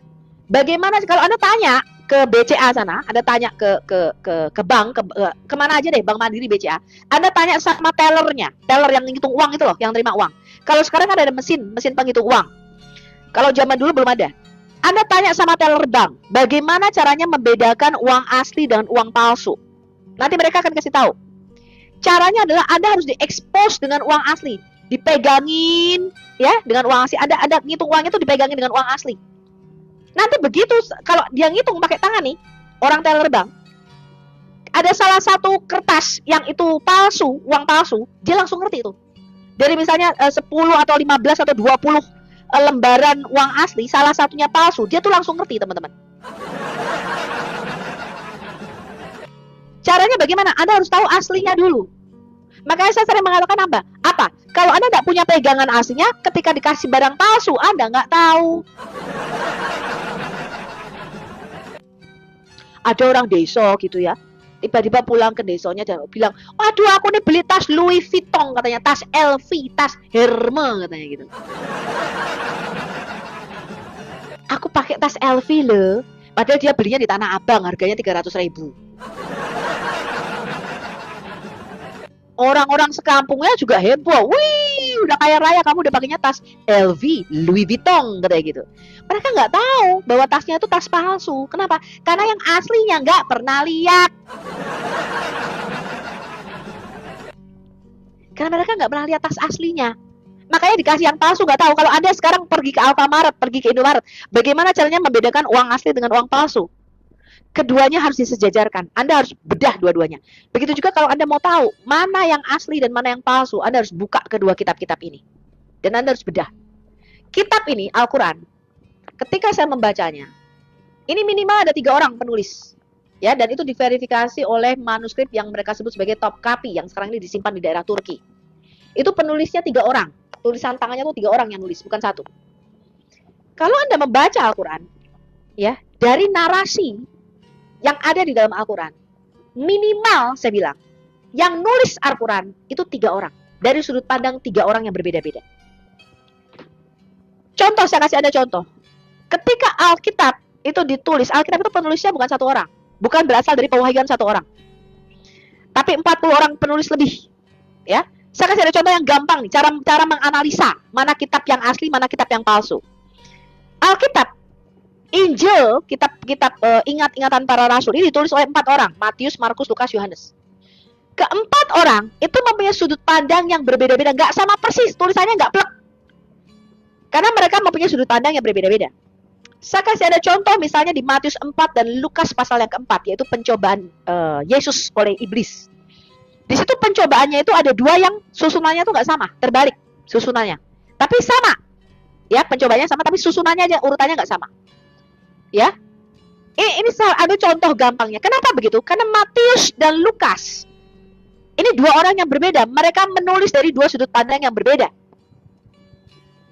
Nah, kalau Anda membaca Al-Quran, kisah-kisah di dalam Al-Quran ini, kisah Musa, kisah Isa, kisah apa tuh?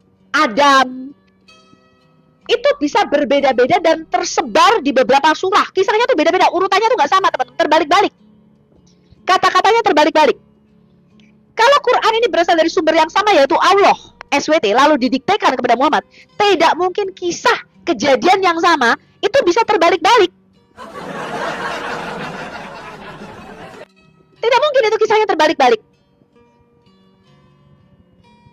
Ya, kisah yang terbalik ini itu membuktikan bahwa penulis Al-Quran ini bukan 1 orang.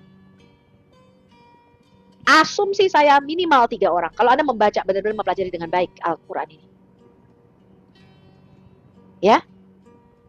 Ini suara saya bisa dengar dengan jelas gak sih teman-teman? Di TikTok maupun di YouTube, Anda bisa dengar yang di YouTube? Anda bisa dengar dengan jelas? Suara double. Masa sih suara double? Lancar kok dan aman. Coba kita lihat ya ini ya.